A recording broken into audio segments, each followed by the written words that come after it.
მოგესალმებით შუადღე მშვიდობის ეს დღეს 14 აპრილი გახლავთ 13 საათი საქართველოში საზოგადოებრივ მაუწყებელზე დიდი შესვენება იღებს სტარტს შემოქმედებითი გუნდი უკვე თქვენთვის იწყებს მუშაობას იმედი მაქვს რომ ბედნიერი ვიკენდები გქონდათ ორშაბათი ალბათ თავისი სიმძიმით ისეთი მძიმე არ იქნება როგორც შეეული დავიწყოთ ეთერი და ბედნიერი ორშაბათი მძიმე მაყურებელს ნახოთ ანონსი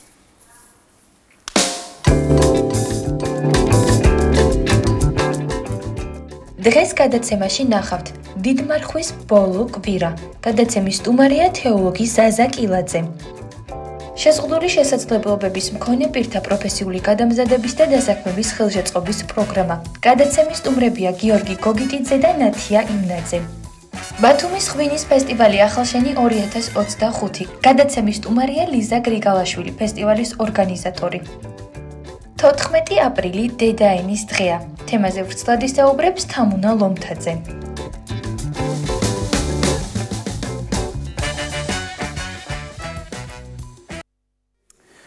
დღეიდან ნების კვირეული იწყება, ეს გახლავთ აღდგომის წინა კვირა, რომელიც განსაკუთრებით მნიშვნელოვანია თითოეული ქრისტიანისთვის.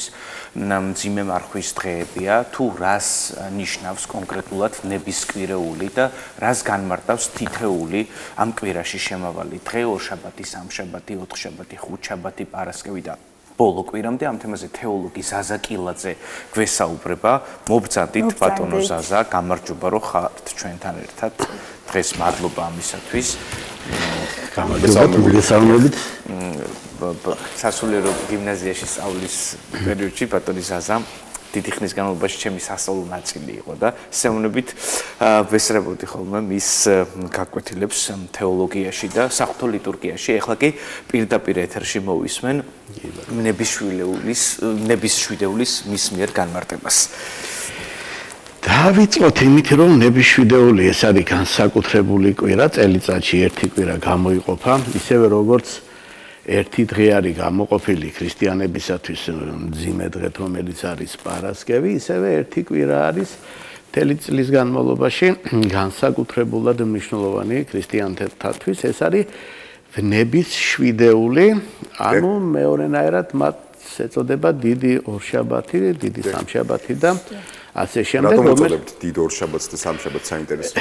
ეხლა რაში არის საქმე? ნახეთ, ეს 40-დღიანი მარხვა, რომელიც ეხლა მიმდინარეობს, შემდგომი პერიოდის არის და იქამდე ეს ნების შვიდეული არსებობდა, რადგანაც ის პირდაპირ უფალთან არის კავშირში. აქედან გამომდინარე, ეს რადგანაც პირდაპირ უფლის ქმედებებსა და უფლის ვნებასთან, გაყიდვასთან, მის აღდგომასთან არის დაკავშირებული, აი აქედან გამომდინარე დიად დღეებად და დიად კვირებად იწოდა. თავისი მნიშვნელობიდან გამომდინარე, იმიტომ რომ მოხდა ხსნა კაცობრიობისა, ანუ გაიხსნა 64-ის კარი და კაცობრიობის ხსნა აღსრულდა ჯვარზე.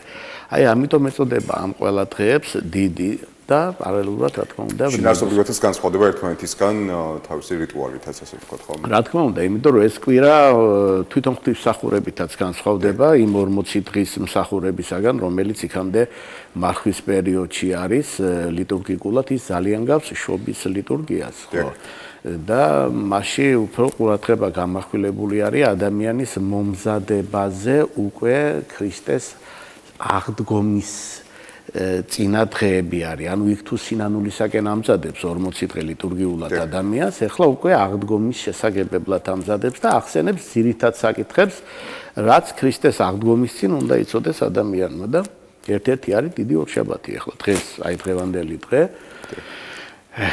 სადაც მთავარი არსი ეს არის იგავი უნაყოფო ლეღვის ხის შესახებ. ეს ორშაბათს განმარტავთ, ხო? ორშაბათს განმარტავთ, დღეს განიმარტება. ეს იგავი ადამიანს და კაცობრიობას კიდევ ერთხელ ახსენებს აი დღევანდელთან კავშირში არის რაღაცამ რო არ თქვას რომ ეს 20 საუკუნის თუ 21 საუკუნის წინ მოხდა და შემდგომ მხოლოდ გახსენება არისო, აი ზუსტად აი ეს იგავი ახსენებს კაცობრიობას, რომ დღესაც ეს მნიშვნელოვანი არის, აი ეს იგავი და რა კუთხით რო ხო, აი ნახეთ როგორ არის იქ გაზაფხული არის, ხო, ეხლა და გაზაფხული უფალი შედის ვენახში, აღმოსავლეთის ქვეყნებში ვენახში ირგვებოდა ხოლმე ძველად ხეები, ხო, ჩვენთან საქართველოში არ არის ასეთი ტრადიცია ვენახებში ხეების დარგვისატორე. ნაკლებად. იქ ირგვებოდა ლეღვის ხე, ალუბლის ხე და ასე შემდეგ, რომელიც თავისებურ არომატს აძლევდა. ხო, ისრაელში დღესაც არის შემორჩენილი აღმოსავლეთის ქვეყნებში, სადაც ვენახი მოდის და გაზაფხულზე ნიშანი არ ქონდა გაკეთებული ამ ლეღვის ხეს. და უფალმა მისი დაწყებლა ეს ხე მისი უნაყოფობის გამო. ეხლა ვიღაცა იტყვის რომ თქვათ ეს არის რაღაც ბოროტების ჩადენა უფლის მიერ, რაც ერჩოდა ხეს, რომელიც იყო ხო თავისთვის თქვათ. მაგრამ იქ წინა პერიოდი არის, როდესაც ეს ხე ნაყოფს არისხამდა კიდე 9 წელი თოხნიდნენ მას, უვლიდნენ. ანუ იქ მთელი 3 წლის განმავლობაში ეს სიმბოლურად უკავშირდება ქრისტეს 3 წლის მოღვაწეობას ასპარეზზე გამოსვლას ჯვარცმამდე. ანუ ეს ხეს ყოველთვის რწყავდნენ და ყოველთვის აძლევდნენ საშუალებას ნაყოფის გამოღების. თუმცა არ გამოიღო ეს. ხო, თუმცა არ გამოიღო. აი მეტაფორაზე და ალეგორიებზეც ბუნებრივია ვისაუბროთ. ეს ნიშნავს იმას, რომ ზოგჯერ რაც არ უნდა ძალიან დიდი ენერგიის ინვესტირება მოვახდინოთ კონკრეტულ ადამიანში ან კონკრეტულ საქმეში, თუ ვერ ვხედავთ შედეგს, ეს იმის ინდიკატორია, რომ უნდა შევეშვათ. ეს არის თავარი მორალი, აი როგორ შეიძლება. მაგ ახლა თავარი მორალი რა არის, ნახეთ. ეს თვითონ ხეში იგულისხმება იუდეველები. იუდეველები განსხვავებით სხვა ერებისაგან სწორად ხედავდნენ ღმერთს, ანუ ერთი ღმერთის ცნება ჰქონდათ და ემსახურებოდნენ ამ ღმერთს. აქედან გამომდინარე, სხვა ერებისაგან განსხვავებით, ისინი ელოდებოდნენ მესიას, მხსნელს. აი აქ არის ზუსტად ის, რომ როდესაც ქრისტე განხორციელდა იუდეველთა უმეტესობამ ის არ ცნო მესიად. და აი აქ მიუთითებს ზუსტად ის, რომ საღვთო წინასწარმეტყველება, ძველი აღთქმის წინასწარმეტყველება, რომელიც ებრაელთა ხელით უნდა განხორციელებულიყო, ებრაელმა ერმა ეს ვერ გააცნობიერა. თუმცა რომ გადმოთარგმნოთ ჩვენს ყოველდღიურობაში ბეტონზას ეს ძალიან მნიშვნელოვანია ისტორიული კონტექსტის ცოდნა ბუნებრივია, როცა ადამიანი ეცნობა ამიგავს, თუმცა მე მაინც ვფიქრობ, რომ ყველაფერში დევს ისეთი მეტაფორა და თქვენ თვითონაც თქვით, რომ მიუხედავად ამდენი საუკუნისა, ყოველთვის რელევანტურია ამ იდეა ამიგავის, ხო? აი გადმოთარგმნოთ თანამედროვეობაში, რა რჩევას აძლევს ის თითოეულ ჩვენგანს, ახალ თაობას? აი ახალ თაობას ახლა გახსნილი აქვს 21 საუკუნის განსხვავებით სახარება დღეს არის ნაკადაგები დედამიწაზე ყველგან. ანუ ცნობადობა უფლისა დღეს უფრო ადვილად ხელმისაწვდომი არის ვიდრე მაშინ იყო. და ზუსტად ეს დღევანდელი დღე არის იმის გაფრთხილება, რომ არის ბევრი რამ, რის გამოც შენ შეიძლება უფალი შეიცნო, თუნდაც წიგნებიდან, თუნდაც ტელევიზიიდან, თუნდაც ხელოვნების ნიმუშებიდან, თუნდაც ეკლესიებიდან. დიახ, ამიტომ ეს შესაძლებლობა ის 3 წელი არის ყველა ადამიანში, ახლა სიმბოლურად ადამიანი რამდენ ხანსაც ცოცხლობს, იმდენი ხნის განმავლობაში უფალი აძლევს მას საშუალებას შეიცნოს მისი ნება და შეიცნოს ქრისტე. აქ შეცნობა რა არის? უფლის თვალით დაინახოს ეს სამყარო. შეცნობა ეს არის უფლისა. სხვა არაფერი არ არის იქ. რაღაც განსხვავებულს უფალი არ ითხოვს. ანუ უფლის თვალიდან და არა საკუთარი ნებელობიდან და საკუთარი მეობიდან დანახული სამყარო. ამიტომ ხშირად უფალი აკეთებს ისე, რომ აი ვთქვათ უვლის ადამიანს, რომელიც ვერ ცნობს უფალს. იქ რაღაც შეიძლება დაშვებით მას რაღაც გაჭირვება დაემართოს ან ავად გახდეს ის აჯამრთელებს. ანუ ბოლომდე მიყავს იქამდე, როგორც თქვათ ებრაელთა ეს ძველი აღთქმის ხალხი მოიყვანა მესიამდე. ანუ დღევანდელ დღესაც ის 3 წელი გასავლელია ყველა ჩვენთაგანს, რადგანაც ეს 3 წელი შეიძლება 1 წელიწადშიც დამთავრდეს, შეიძლება 1 დღეშიც დამთავრდეს და სამწუხაროდ შეიძლება მთელი ცხოვრება იყო და ვერ შეიცნო. ესეც არის ყველაზე ძირითადი. აი ძალიან მნიშვნელოვანია ეს კვირა არის თუ არა რეალურად ეს 3 წელი.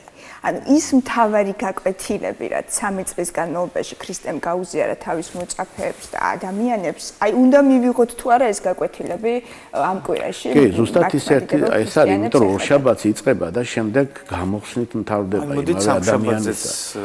ხო, საინტერესო. და ამიტომ ეს ერთი კვირის განმავლობაში მთლიანად სამყაროს ძველი და ახალი აღთქმის ასე რომ ვთქვათ თვალთა ხედვა ხდება. იწყება და მთავრდება ზუსტად. ანუ ანიდა ხო არის ეს ერთი კვირა ქრისტიანული სამყაროსათვის, იმიტომ რომ ყველაფერი ცხადდება. ძველ აღთქმასთან კავშირი, ახალ აღთქმასთან და აპოკალიფსთანაც კავშირი, რა თქმა უნდა, დასასრულთანაც არის კავშირი. სამშაბათს ხოთაშორის ახლა თქვენ ახსენეთ აქა, სამშაბათს ორი იგავიზე მახვილდება ყურადღება, რომელიც აი კავშირში არის ლეღვის ხის იგავთან. აქ არის საზძლოებს ერთი იგავი, 10 საზძლო, რომელიც სარძლოებს, ხო, საზძლოები, რომლებიც ეგებებიან სიძეს, რომელიც უნდა მოვიდეს ქორწილში. აქედან 5 უგუნური სარძლო არის და 5 გონიერი სარძლო არის. და სარძლოების იგავის შინაარსი რომ იყოს გასაგები ელოდებიან ღამეს, სხვათა შორის აღმოსავლურ ქორწილებში, აი განსაკუთრებით ინდოეთში, ესაც არის დარჩენილი, ხო, დარჩენილი ღამე სიძის მისვლა ქორწილებში და იქ შეგებება ამ სიძის ამ ჩირაღნებით, ეხლაც შემორჩენილი არის ეს ტრადიცია აღმოსავლეთის ქვეყნებში და აი მოუყვეთ ეს იგავი სრულად საინტერესო იქნება. და აი ესენი როდესაც ელოდებიან ზეთი აქვთ აი რითაც ჭირაღდანი ინთება, ანუ რითაც უნდა დაახტნენ. 5 გონიერი სარძლო. ხო, სარძლო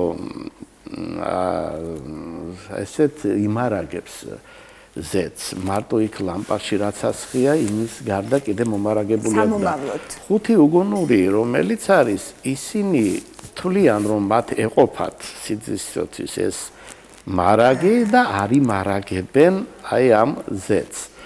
და როდესაც იქ იგვიანებს, აი ნახეთ როგორ არის, იქ იგვიანებს, რო არ დაეგვიანებიან, მაშინ ესენი უგუნურნი აღარ გამოდიოდნენ. ეს ცხოვრებისეულია. ხო, ცხოვრებისეულია, ხო, გაუთვალისწინებელია და აქედან გამომდინარე, როდესაც ისინი თხოვენ ამათ რომ მეც გადმომისხი ზეთი, იმიტომ რომ აღარ გვეყოფა შესახვედრად, ნახეთ ისინი არ უზიარებენ ამათ, იმიტომ რომ ჩვენ აუცილებლად უნდა შევეგებოთ მათ და ასე არც თქვენ გეყოფათ და არც ჩვენ. ახლა აქ საზძლო და სიძე არის ქრისტე და ეს საძლოები არის კაცობრიობა, რომელიც უნდა შეეგებოს ქრისტეს. ხო, მაგრამ ქრისტეს მოსვლა ხო ჩვენ არ ვიცით არც დროთი და არც განსაზღვრული არ არის დრო. ის არის იქნება მოულოდნელად რაღაც წინაპირობები არის, მაგრამ საათი არ არის, ხო, ის კოდირებული არის 666, ხო, მისი გამოცხადების თარიღი და ვთქვათ მეორედ მოსვლის თარიღი არ არის ცნობილი. აი აქ ზუსტად არის საუბარი, რომ ის 3 წელი, რომელზეც ორშაბათს ვისაუბრეთ ჩვენ, აი აქ შეიძლება დადგეს ერთ დღეში და შეიძლება დადგეს 3 წელიწად ნახევარში. აქედან გამომდინარე, რას ნიშნავს, აი რა უნდა მოიმარაგოს ქრისტიანმა, როგორ უნდა მოემზადოს სწორედ აი ამ მოვლენას. აი ალეგორიულად ამ ზეთში რა იგულისხმება. მამები ყოველთვის აი ამას იძლევიან ასეთ შეფასებას და მარტივად აი ასე განმარტავენ ამას. შენთვის უნდა იყოს ყოველი დღე როგორც ბოლო დღე, ისე უნდა იცხოვრო. რომ ეს არის ბოლო დღე და ხვალინდელი დღე, ვთქვათ, შენ ქრისტეს შესაგებებლად იქნება. ის შეიძლება ღამე მოგივიდეს ეს შეგებება ქრისტესთან, შეიძლება დღის განმავლობაში მოგივიდეს შეხვედრა. ამიტომ მზადყოფნა რა არის? აი ხო ადამიანმა თუ იცი რომ ხვალ ვთქვათ ცოცხალი არ იქნები, ხო რაღაცა სამზადის აკეთებ, ხო იქ ვთქვათ დაწყებული შვილებთან, ვინც ცოცხალი არის ადამიანებთან ურთიერთობით, დამთავრებული ქონებრივი ურთიერთობით, ხო ადამიანი. აი ზუსტად ეს სამზადისი ჩვენ ყოველ დღე უნდა მქონდეს. ანუ არ შეიძლება გადადება სიკეთისა. იქ სხვათა შორის ისინი მიდიან საყიდლად ადამიანებთან ზეთის ის უგუნურნები. ის ადამიანებში იგულისხმება ღარიბ ღატაკნი, რომელთაც თანხას აძლევენ, ხო, როდესაც ზეთს ყიდულობენ. ანუ აქ ნაჩვენები არის, რომ იგივე მოწყალება, რომელიც არ უნდა გადაიდოს, ის თავიდან რომ მიგეცა ის მოწყალება, ეხლა ეს ზეთი გექნებოდა. ანუ ზეთი იგივე მადლი არის ამ შემთხვევაში, ხო? იმიტომ რომ ყველა კეთილის საქმე შენ გმატებს იმ ცხოვრების წესსა და იმ ურთიერთობას უფალთან, რაც არის. აი, საინტერესო მაგალითად ამ შემთხვევაში გონიერი დანარჩენი 5 ქალბატონის ეს თქვათ ქცევა, რომელიც გარკვეულწილად მადლს არ იმეტებს უგუნური იმ ქალბატონებისთვის, ეს გარკვეულწილად შეიძლება იყოს რაღაცა სიხარბეში ჩავარდნის. არა, იქ ეხლა ეს ბოროტი განსაზღვრა არ არის, იმიტომ რომ აქ ნახეთ როგორ არის მე ჩემი ცხოვრების წესით მაგალითს ვიძლევი, ხო? მეორე ადამიანისათვის. აქედან გამომდინარე ეს მაგალითი ქრისტიანობაში დაძალებითი არასოდეს არ არის. აი შენ ნებით, თავისუფალი ნებით უნდა მემსგავსო მე. ამიტომ შენი თავისუფალი ნება რო არ არის, მე ვერც გადმოგისხამ შენ. ანუ მადლს მე კი გაჩვენებ და გინაწილებ ჩემი ყოფნობით, მაგრამ ეხლა ასე ძალით შენ მოგამაგარებიო რაღაც ან გიბიძგო რაღაცისაკენ, ასე არ არის. აი აქ არის, იმიტომ რომ არის აი თავისუფლების ნების მომენტი არის ზუსტად ის, რაც ჩვენ მსგავსებას და ხატებას გვაძლევს უფლისა. აი 4 შაბათზეც რო ვისაუბროთ, გადავიდეთ საინტერესო. 4 შაბათი პარასკევის შემდეგ ისევე ყველაზე მძიმედი არის, რადგანაც აქ უკვე მზადდება გაყიდვა უფლისა 30 ვერცხლად. აი აქ იუდას ფაქტორი შემოდის.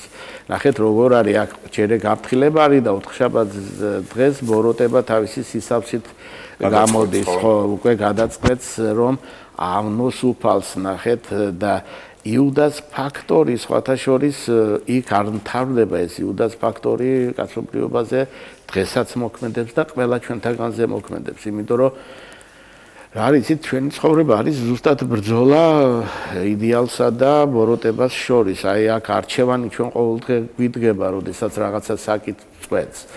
ამიტომ იუდა იქ ნაჩვენები არის რომ მძლავრობს, რადგანაც ის ახერხებს თავის საქმის გაკეთებას, მაგრამ აი გაკეთება ახსენეთ საინტერესო იუდას მოტივი რა იყო, საბოლოო ჯამში ეს არის ვერცხლის მოყარეობა თუ ნებისმიერი სხვა ის იუდას ისე სხვათა შორის ებარა ყუთი, სადაც ეს ვერცხლის მოყარეობა იყო, რადგანაც მას ხედვა ცოტათი სხვანაირი ჰქონდათ, ნახეთ იმ მოციქულებისაგან განსხვავებით იუდას იგივე ძალა ჰქონდა, იგივე სასწაულებს აკეთებდა და იგივე სასწauლებისა და მადლმოსილი იყო უფლისაგან. რაღაც მიჩქმალური არ იყო, ან დაჩაგრული არ იყო არც ერთნაირად, ანუ თანასწორი იყო თანასწორთა შორის. მაგრამ იუდას ხედვა უფლისადმი ცოტათი განსხვავდებოდა იმ 11 მოციქულისაგან. იუდას მაინც ეგონა, რომ ქრისტე იერუსალიმში ხო წინა შაბათს, წინა კვირადღეს შემოვიდა დიდებით. ის მაინც მიიღო როგორც იმპერატორი, რომელიც ებრაელთა გასანთავისუფლებად მოვიდა რომის ბატონობისაგან. ანუ ამ ქვეყნიური მეუფებას ხედავდა ის ქრისტეში და აი თანამდებობა უნდა უმეტესად და ელოდა ამ ქვეყნიურ დიდებაში მონაწილეობას იმპერატორთან ერთად. აი იუდას ერთ-ერთი მნიშვნელოვანი ნაწილი ალბათ ჰუმანურობა, სადაც განიცადებს, როცა ვკითხულობ მაგალითად ეთერზეთების ყიდვის დროს ის ამბობს, რომ მამაში რატო ხარჯობთ ფულს, როცა შეგვიძლია რომ ეს ჩვენ მაგალითად გავუზიაროთ იმათ, ვისაც ყველაზე მეტად დედაც არის 4 შაბათს, რომელიც ერთ-ერთი დედაკაცი, რომელიც და ამ ფაქტორს ვითავხსნით რა საინტერესოა იუდას აი ამ ეს ამზადებს გარდაცვლისათვის ნახე ის ზეთ ხო ძველად ხო ებრაელები ზეთს საცხებდნენ მიცვალებულს, ანუ ზეთში ბანდნენ. და იქ ის დედაკაცი, რომელიც იმეტებს ამ სუნელოვან ზეთს, რომელიც საკმაოდ ძვირიღლის და მთლიანად ასხამს უფალს, ამითი მას ამზადებს უკვე სიკვდილისათვის, ეს სიმბოლო არის ამის. და იუდას ნათქვამი იქ რომ ამითიო ხო შეიძლებოდა ბევრი ქრივობლებისათვის სიკეთე გაგვეწია, დღევანდელ დღეს რო შევადაროთ, აი წუწუნი რო არის, ახლა რა დროს ტაძრის მშენებლობა, ხალხი მშიერიკდება და რა დროს ეკლესიების მშენებლობა. იგივე შეწირვის ნაწილი ხო? ადამიანის აი ამ ტიპის არსობრივი დატვირთვა აქვს იქ იუდას. აქ ნახეთ, ეს ნათქვამი არის პოპულარობისათვის და არა იმ გულშემატკივრობისათვის სინამდვილეში გლახაკშეტყივა გული, ხო, რადგან რას პასუხობს ქრისტე საინტერესოა. ქრისტე სხვათა შორის ეუბნება, რომ შენ წადი და აღასრულე, რაც უნდა გააკეთო. აი ნახეთ, აი ამაშია საქმე. უფალმა იცის, რომ იუდა მას გაყიდის, მაგრამ ბოლომდე აძლევს საშუალებას იმას, რომ გამოსწორდეს. ანუ თავისუფალ ნებაზე არ ზემოქმედებს ქრისტე მიუხედავად იმისა, რომ უფალი აი უჩაბად ზიარებაზე როდესაც ხედან ერთ-ერთი თქვენთაგანი გამყიდის მე ეუბნება და იქ ხო ეუბნებიან ისინი პეტრე ეუბნება იოანეს რომ მაინც კითხეო ვინ არის და ვინც პურს მარილში ჩააწებს ხო და იქ პურს მარილში იუდა აწებს ხო ამ შემთხვევაში აი რა საინტერესოა მაგალითად რო შედარება რო გავაკეთოთ იუდასა და პეტრეს შორის ორივე გამყიდველი აღმოჩნდა საბოლოო ჯამში თუმცა მათი გზა განსხვავდება ხო შემდეგ გაყიდვის შემდეგ და ეგ საინტერესოა ეს განსხვავება რომ ვახსენოთ აი რა განსხვავების გამო ხო მაგ არის სხვათა შორის შესაძლოა მაგალითად სად იყო პეტრეს გამძლეობა უფრო მეტი თუ შემართება თუ იგივენაირად იუდამ სად დაუშვა შეცდომა ორივე ერთნაირი იუდაც ინანიებს სხვათა შორის მიდის და ეუბნება რომ მე თქვენ მართალი სული მოგეცით 30 ვერცხლად და იმ 30 ვერცხლს უბრუნებს ისე ვინც მითხავდი აი მაგ ზუსტად მაგაში არის საქმე რომ დამნაშავული ორივესი არის ორივე უარყოფს და ორივე ინანიებს საბოლოო ჯამში და ორივე ინანიებს, მაგრამ სინანულის წარმოთქმა პეტრე ახერხებს და თავისი ცხოვრების წესით შემდეგ აკეთებს იმაზე მეც რაც მას შეუძლია, ანუ სიტყვას ქადაგებს უფლისას და თავთამოციქულად იწოდება პეტრე. იუდა განსხვავებით ირჩევს სხვა გზას. და რა არის ეს გზა? ეს სხვა გზა არის თვითპროლობის გზა არის, რომელიც მისი არჩევანი არის. ანუ სინანულის პასუხისგებლობას ვერ გაუწყო, ხო? შემდეგ გამოსწორების გზას აღარ ადგება. მხოლოდ გრძნობის დონეზე ამას აკეთებს, მაგრამ შემდგომ ნაბიჯს არ დგამს, იმიტომ რომ სინანული ერთ-ერთი საიდუმლო არის ქრისტიანობაში, რომელსაც ახალ ნათლობასაც უწოდებენ. ანუ მას ახალი დაბადება არ სულს პეტრესაგან განსხვავებით. პეტრე დაიბადა ახლად, როდესაც ის სინანულში ჩავარდა და ქმედებით განახორციელა ეს. ეს ვეღარ დაიბადა. ამას დაბადება ვერც იმას იტყვი, რომ სურდაო, რადგანაც დაბადების ხერხი მას იცოდა უფლისაგან იმ დროის განმავლობაში, ნასწავლი ჰქონდა თუნდაც იგავების სახით, მაგრამ რაღაცნაირად ასე გადაწყვიტა. ამიტომ მათი ბოლო ცოტათი სხვანაირი არის, ამიტომ იუდას გზა ყოველთვის დამღუპველი, ამითი აჩვენებს, რომ ადამიანმა შეიძლება დააშავოს, მაგრამ სასოწარკვეთილებაში არ უნდა ხო, აი არ უნდა ჩავარდეს, ანუ იმედი არ უნდა დაკარგოს უფლისა, რომ ის მას განახორციელებს. აი თქვათ ლაზარეს შაბათის, როდესაც ლაზარეს აღადგენს. ესეც მაჩვენებელია იმისი, რომ გარდაცვლილის რო იყო უფლისრწმენით, აი ბოლომ არ არის ისეთი რამ რის გამოც უფალსლი ვერ შეგინდობს თუ ეს შენ გინდა. ეს ყველა ისეთი დიდი პერიოდი არის, მცირე პერიოდი არის, მაგრამ ძალიან დიდი მნიშვნელობის არის აი ეს პერიოდები. დაწყებული თქვათ იგივე შაბათიდან, ლაზარეს შაბათიდან და ქრისტეს აღდგომამდე. აი ეს გადაჯაჭვული არის, ნახეთ, აქ ყველა დღე ერთმანეთთან არის დაკავშირებული. თქვენ მნიშვნელოვანი რაღაც თქვით ახლა ნამდვილად დღევანდელობაში რომ გადმოვთარგმნოთ, რომ თუ კი ნანობთ ამას ახლად დაბადება, ახლიდან დაბადება არ მოჰყვება, ამ სინანულს აზრი არ აქვს, ხომ? ეს მხოლოდ შეგრძნების თუ დონეზე სინანული არც არნიშნავს თუ ამას ახლიდან დაბადება და ცხოვრების ახალი გზა და შეცვლა არ მოაყოლეთ, ხომ? ცხოვრების წესი. ეს ჩვენ ხუთშაბათზეც ვისაუბრეთ ფაქტიურად. ხუთშაბათს ზიარება დაწესდა, ეს ზიარება იქ სისხლი და ხორცი, რომლითაც დღეს უფალი ცოცხალი არის ყველა ქრისტიანისათვის, რომელიც ეზიარება. ზიარება არის გახსენება უფლისა და მიღება მისი სისხლისა და ხორცისა, პურისა და ღვინის სახით. ანუ ზიარება არის მსხვერპლშეწირვა. ადრე თუ ვთქვათ, იქ ძველ აღთქმაში სისხლიანი მსხვერპლშეწირვა იყო, ქრისტე უკვე ჯვარზე გააკვირით, ეს სისხლიანი მსხვერპლშეწირვა მოსპო და ზიარების სახით დაუწესა ახალი აღთქმის ეკლესიას. და ეს ხდება ყოველი წირვის დროს. ანუ ზიარება არის მთავარი რამ, რაც ქრისტე ამაღლებისა შემდეგ ჯვარზე გაკვრის შემდეგ დაუტოვა ხილულ კაცობრიობას. ანუ ის ხილულად დარჩა სისხლისა და ხორცის სახით ზიარებაში. ამიტომ ხუთშაბათს ყველა ცდილობს, რომ ეზიაროს როგორც დაარსების დღე და როგორც მუდმივობის დღე. ზიარების დღე. ამიტომ ეს ხუთშაბათი ძალიან მნიშვნელოვანი დღე არის. აი ამ დიდი დღეებიდან პარასკევს უკვე ეხლა რა არის დამავიწყდა 4 შაბათს ლიტურგიკულად ეფრემ ასურის ლოცვა ჩერდება. ეფრემ ასურის ლოცვა ყველიერის 4 შაბათს იწყება. ის მოსამზადებელი არის. ეფრემ ასურის ლოცვა შინაარსობრივად არის რა დაცემული ადამიანის გოდება, სინანული და იმედი იმისა, რომ მას გამოიხსნის უფალი და ნახეთ კვირა დღეს კი არ წყდება ეს 4 შაბათს უკვე გარდამტეხი არის ამ დღეებს შორის 4 შაბათი უკვე იწყება 5 შაბათიდან მზადება იმ აღდგომისათვის და სხვათა შორის შაბათს ეს შავი ფერები ეკლესიაში და შავი სამოსელი უკვე შაბათს დილის წირვაზე იცვლება საზეიმო ფორმით, საზეიმო დღეს იმითი გაფორმებით ეკლესიებისა. აი ამიტომ ესე იგი პარასკევ დღეს არც ერთი ლოცვა არ იკითხება, თვითონ უფალი არის შეწირული ამ შემთხვევაში, ჯვარზე გაკრული, ანუ იქ სრულდება კაცობრიობის ხსნა. ეს არის ყველაზე დიდი მისტიკურიც და ყველაზე დიდი დღეც. აი პარასკევის წითელ პარასკევზე ვსაუბრობთ. წითელ პარასკევზე, დიახ, მიუხედავად იმისა, რომ თქვათ იქ სისხლი დაიღვარა და თქვათ იქ ეწამა ქრისტე, ეს კაცობრიობისათვის საზეიმო დღეთად შეიძლება ჩაითვალოს. სხვათა შორის ნახეთ დიდი ზობის შაბათი. იქია დღესასწაული, მაგრამ მწუხარებაცაა, იმიტომ რომ ის ხალხი აცვამს მერე ჯვარს ქრისტეს, რომელიც ეგებება მას. ამიტომ ეს მწუხარებისა და სიხარულის განცდა ქრისტიანობაში თანადროულიც არის.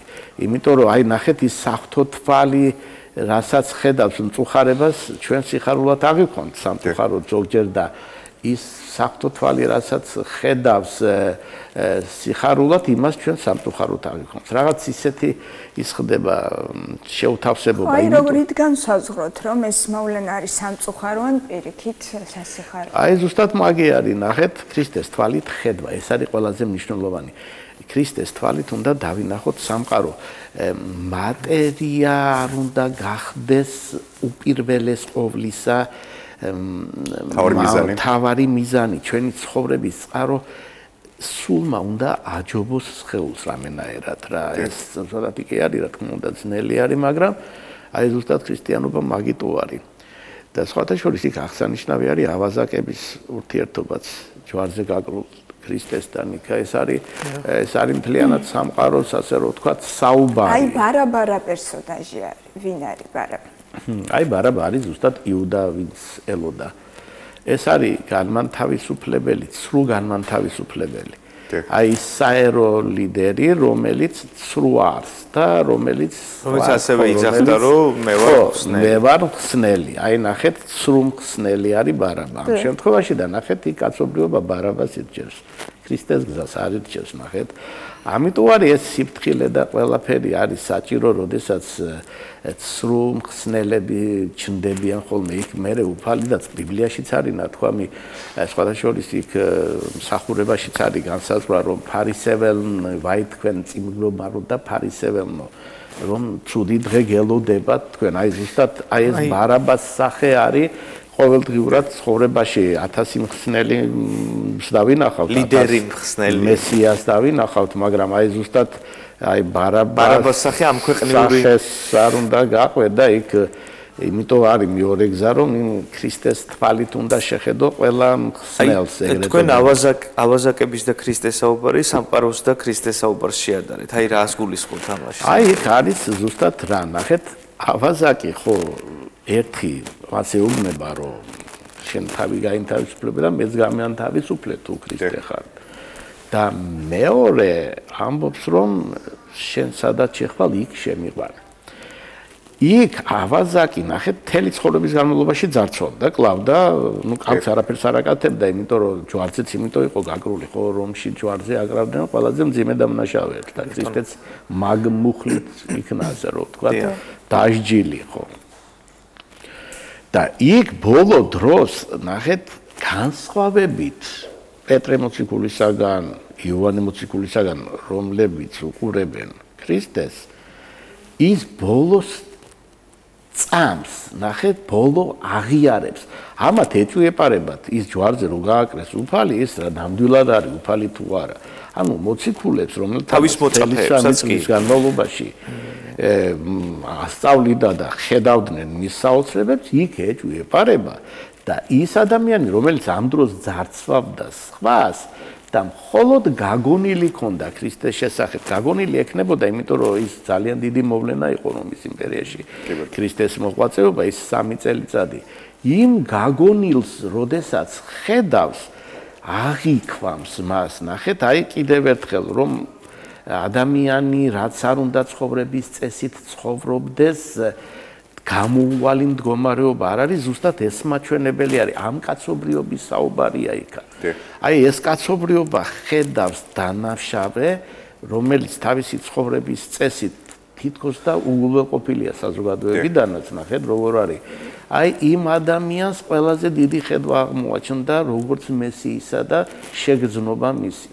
სხვათა შორის იქ ნათლობა აღარ არესრულება, აი ნათლისღება არესრულება, ისე შედის სამოთხეში პირველი, ანუ მოციქულებამდე შედის სამოთხეში ავაზაკი, რომელმაც დაინახა ქრისტე თავისი ცხოვრების წესიდან მიუხედავად. იქ სხვათა შორის არის რაღაც თავის ცხოვრების ბოლო მომენტში, როდესაც ფაქტობრივად მიხვდა რომ ნახეთ იქ ხო, მან ხო იცის რომ ისკუდება. იქ იცის რომ არსებობს მუდმივი სიცოცხლე, გაგონილი აქვს. მართალია ცხოვრებაში მისთვის ყურადღება არ მიუქცევია, რომ ის მუდმივი სიცოცხლე იყო იქა და არც დაინტერესებულა.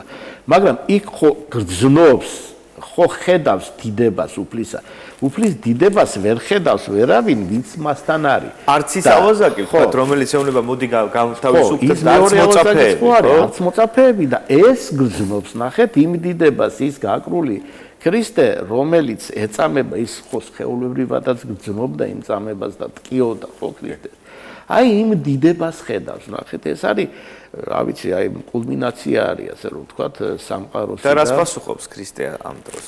ჩემთან იქნები, შემდგესვე ჩემთან იქნები და ეს არის ყველაზე ისეთი მნიშვნელოვანი მომენტი, ნახეთ, 3 პიროვნება, კაცობრიობის 3 სახე, ყველანი ცოდვილნი ვართ, მაგრამ შემდეგ დანახვა, როდის დავინახავთ ქრისტეს, რომელ დროს, რომელი ცხოვრების წესიდან გამომდინარე. აი ეს არის ყველაზე ძლიერი მომენტი, აი ხსნა, აი სად არის ხსნა, პასუხი გაცემული არის, ასე რომ ვთქვათ. აი ბატონ ზაზა, შეჯამება რომ გავაკეთოთ ჩვენი საუბრის, რა არის მთავარი სულიერი გაკვეთილი, რასაც ღებულობს ადამიანი ამ მთელი 7 დღის განმავლობაში და ქრისტეს თვალთახედვა არაერთხელ ვახსენეთ და კონკრეტულად რა მთავარ ნიშან-თვისებებს უნდა მოიცავდეს ეს თვალთახედვა?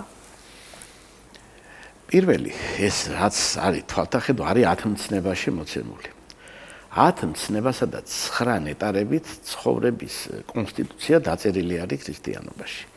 10 მცნების განმარტებებიც არის, ახლა ჩვენ მაგის თუ არა გვაქვს აქ რომ ამის შესახებ ვისაუბროთ, მაგრამ ამის განმარტებებიც არის და 9 ნეტარების განმარტებებიც არის. უპირველეს ყოვლისა ჩვენ რაც ყველაზე ადვილი არის, ეს არის რომ მეორე ადამიანში არ უნდა გძულდეს სხვა ადამიანი. თუ რაღაცას აშავებს, არის მასში ბოროტება, ის ბოროტება უნდა გძულდეს სხვა ადამიანში და არა თვითონ ადამიანი. ჩვენ ამ ზღვარს ვერ ვავლებთ, ნახეთ, რაღაცა რო შეეშალოს ადამიანს, იმას სიძულვილით მოვისვრით და ამით დავამთავრებთ ურთიერთობას. აი ეს არის ქრისტეს თვალით დანახული. მე შენში ბოროტება უნდა მძულდეს და უნდა ვილოცო რომ იმ შენ ბოროტებისაგან გამოხვიდე და არა შენ. ათია არის მთავარი მორალი შეგვიძლია. ხო, აი ეს არის რა სიყვარული, აი მოყვასი შენი, ნახეთ, აი ტრისადმი ლოცვა, ნახეთ როგორ არის აქ მთელი ამბავი არის მტერს მართლა ხმლით კი ვერ უგებ შენ, შენ მტერს უგებ შენი ცხოვრების წესით და ამარცხებ რა, იმიტომ რომ ყოფილა ხშირად შემთხვევები ხმალიც გონია, იარაღიც გონია და წაგიგია ხო. ამიტომ მაგ არის რა, თავარი არის შენ ადამიანობით, ანუ ღმერთკაცობრივად დაამარცხო, მოწინააღმდეგე და არ გაწირო არავინ კიდე. აი შენ როდესაც განსაკუთრებით, როდესაც ძალაუფლება გაქვს ხელში და როდესაც წვეთ ადამიანის ბედს. აი თანამდებობაზე თუ ხარ ან მოსამართლე თუ ხარ, აი ეს არის ყველაზე მძიმე გამოცდა კაცობრიობისა. იქ არ შეიძლება ადამიანის გაწირვას ხელი მოაწერო, როდესაც ქრისტიანი ხარ. იქ ბოლომდე, აი ბოლო წუთამდე, აი ავაზაკი როდესაც ხედავს უკვე ჯვარზე რომ არის გაგრული და მეტი გზა რო არ აქვს, იქ შეიძლება შეიცნოს ის ადამიანმა და უფრო მეტი სიკეთე გააკეთოს. ვიდრე კეთილებმა. ჩვენ უსასრულოდ შეგვიძლია ნამდვილად ამ თემაზე საუბარი. მოდით კვირადღის მნიშვნელობით დავასრულოთ ჩვენი კვირადღე არის, ხო, რა თქმა უნდა, აღდგომის დღე არის კვირადღე, ყოველი კვირადღე ახლა რაც არის წირვა როდესაც ტარდება, აღდგომის დღე არის, კვირის განახლება არის, ანუ აღდგომის განახლება არის. იმიტომ არის ქრისტიანულ სამყაროში კვირადღე თუნდაც დაცვენების დღე და ყველაზე ამაღლებული დღე განსხვავებით სხვა დღეებისაგან და ეს აღდგომა არის რა მტკიცება კიდევ ერთხელ იმისა რომ უკვდავინი ვართ ჩვენ ანუ ჩვენი მოკლა შეუძლებელი არის ეს დაამტკიცა ზუსტად იმ აღდგომით ქრისტემ როდესაც ის აღდგა სხეულებრივად გარდაცვლილი ანუ ამით იჩვენა რომ ის არის ღმერთი ცოცხლებისა და არამკვდრებისა, რომ მისთვის მკვდარი არ არსებობს არავინ, მისთვის ყველა ცოცხალი არის. აი ესა ყველაზე დიდი ასე მადლობა, რომ იყავით ჩვენი სტუმარი ვნების კვირეულის სიმბოლურ მნიშვნელობაზე საუბრობთ. ზაზა კილაძე თეოლოგი გახდათ ჩვენი სტუმარი. მადლობა.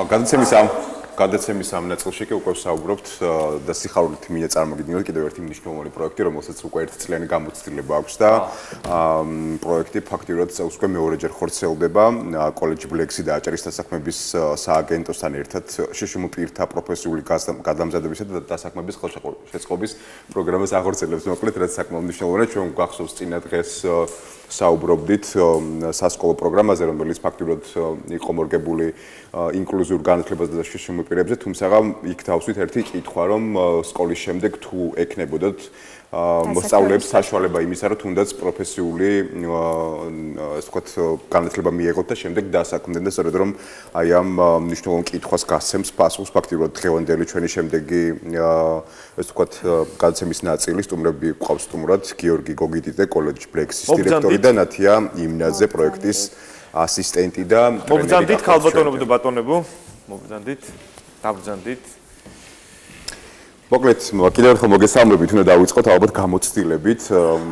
წელს უკვე მეორეჯერ ხორციელდება ზემოთ აღნიშნული პროექტი. შარშანდელი მონაცემებით, ესე იგი 10 ბენეფიციარი გადამზადდა და დასაქმდა კიდეც, საინტერესო არის. გამოცდილება გაიხსენოთ შარშანდელის პროექტი და შევაჯამოთ მოკლედ, რომელმაც ალბათ გამოიწვია უკვე წელს კიდევ ერთხელ განხორციელებინათ პროექტი. მოგესალმებით, გილოცავთ დღევანდელ დღეს და მნიშვნელოვანი კვირეული გვაქვს და წინასწარ გილოცავთ თქვენ და ტელემაყურებლებს აღდგომის ბრწყინვალე დღესასწაულს. რაც შეეხება გამოცდილებას, გამოცდილება არ შემოიფარგლება ამ 2 წლით. ზოგადად კოლეჯ ბლექსი 2013 წლიდან ახორციელებს ინკლუზიური განათლების კუთხით აღნიშნულ სხვადასხვა პროექტებს. კოლეჯში არის სამსახური შექმნილი სპეციალურად ფსიქოლოგების გან შემდგარი ჯგუფი და მათ შორის ერთ-ერთი არის ნათია, რომლებიც მუშაობენ შშმ პირების საჭიროებების განსაზღვრაზე და მათ მხარდაჭერაზე, ინდივიდუალური სასწავლო გეგმების შემუშავებაზე და ასე შემდეგ. რაც შეეხება ამ კონკრეტულ პროექტს, გასულ წელს ბლექსი ჩაერთო ამ პროექტში, თუმცა დასაქმების სააგენტო წინა წლებშიც ახორციელებდა აღნიშნულ პროექტს და უკვე წელს მეორე წელია უკვე აღნიშნული ტენდერი, რომელიც ბლექსმა მოიგო, წელსაც განვახორციელოთ იგივე პროექტი, რომელიც არის ძალიან მნიშვნელოვანი სხვადასხვა თვალსაზრისით, კონკრეტულად ამ პროექტთან დაკავშირებით ნათია ისაუბრებს, თუ რა ბენეფიტები აქვს, როგორც დამსაქმებლებისგან, ასევე მოგვიყევი აბა პროექტის შესახებ.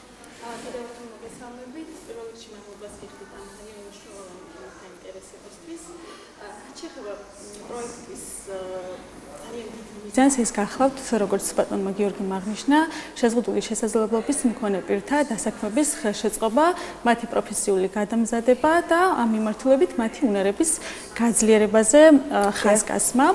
უშუალოდ აი შინაარსზე რო ვისაუბროთ, პროგრამა ორი მიმართულებით ხორციელდება, ასე რომ ვთქვათ, ერთი უფრო არის ხანგრძლივადიანი, მეორე შედარებით მოკლევადიანი პერიოდი გრძელდება.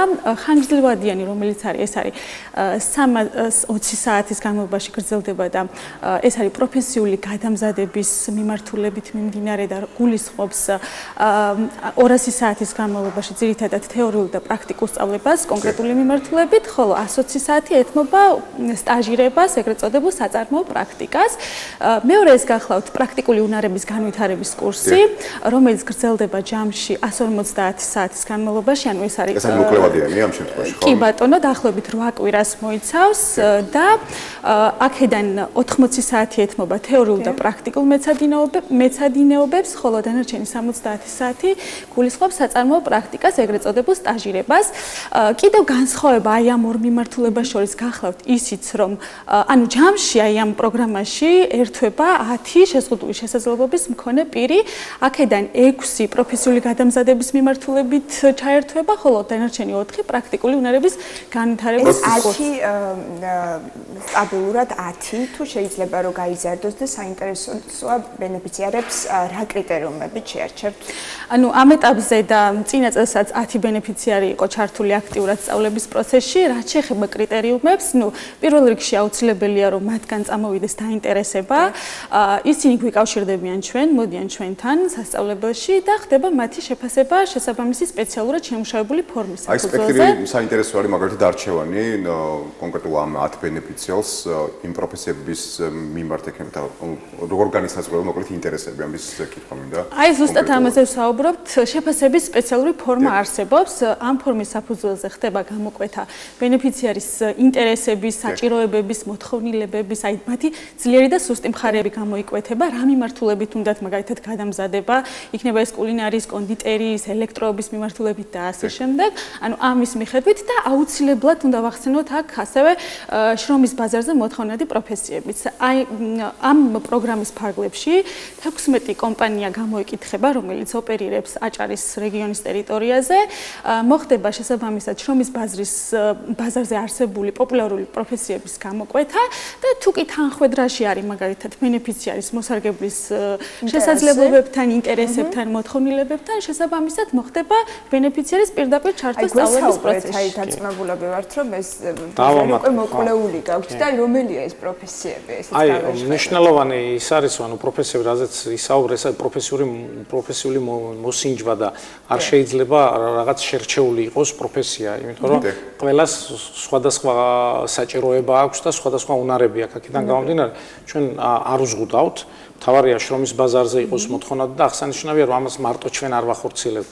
ის კომპანიებთან ერთად ხორციელდება, ვინაიდან ეს ითვალისწინებს კომპანიაში სწავლებას, უნარის გაუნჯობესებას და შემდეგ ამ კომპანიაში დასაქმებას. აი თქვენ კერძო კომპანიებთან თანამშრომლობთ. რა თქმა უნდა, კომპანიებთან მათთვის წვრთნით პერსონალს. კი, და ეს არის მნიშვნელოვანი, აქ არის ჩართული ის ორგანიზაცია, რომელსაც აქვს მაღალი სოციალური პასუხისმგებლობა, მეორე მხრივ კომპანიებს ხელს უწყობს, ანუ მისი ამ კუთხით ცნობადობის ამაღლებას, ხო?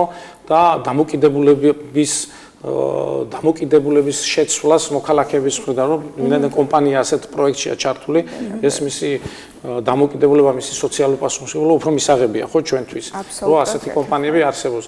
გარდა ამისა, თვითონ ბენეფიციარებს ეძლევათ შესაძლებლობა, რომ ახალი უნარები გამოიმუშაონ და მათი სოციალიზაცია მოხდეს. ან ბევრი მხრივ მნიშვნელოვანია მსგავსი პროექტების განხორციელება, ამიტომ ჩვენ ის კომპანიები, რომლებიც არიან ჩვენი პარტნიორები, ანუ შარშანდე პარტნიორებთან არ შემოვიფარგლებით, ძალიან წარმატებულად განხორციელდა ეს პროექტი, მაგრამ ჩვენ ყოველთვის ვცდილობთ, რომ შემოვიყვანოთ კიდე დამატებითი დამატებით ახალი კომპანიები, რომლებიც ჩაერთვებიან ამ პროცესში. იმიტომ რომ გარდა ამისა ჩვენ სხვა მიმართულებითაც მუშაობთ, ხო? ინკლუზიური განათლების ინტეგრაცია არის ძალიან მნიშვნელოვანი, ხო? აი მთავარი ფორმულა ამ პროექტში არის ინტეგრაცია. აუცილებლად მინდა გკითხოთ ნათია, როცა ადამიანი მოდის სრულს რომ დაეუფლოს აი კონკრეტულ პროფესიას, იქ ფსიქოლოგიური დახმარების გაწევაც თუ ხდება იმისთვის, რომ უფრო მზად იყოს ინტეგრაციისთვის და აუცილებლად ოჯახის წევრების ჩართულობაზეც მინდა გკითხოთ, იმიტომ როცა მსგავს პროექტებზე ვსაუბრობთ, იქ აუცილებლად მშობლების საკითხსაც ვეხებით, იმიტომ რომ ფაქტობრივად შეგვიძლია ვთქვათ, რომ აუცილებელია მათი ჩართულობა. ეს რაღაც ჯაჭვი არის მთელი.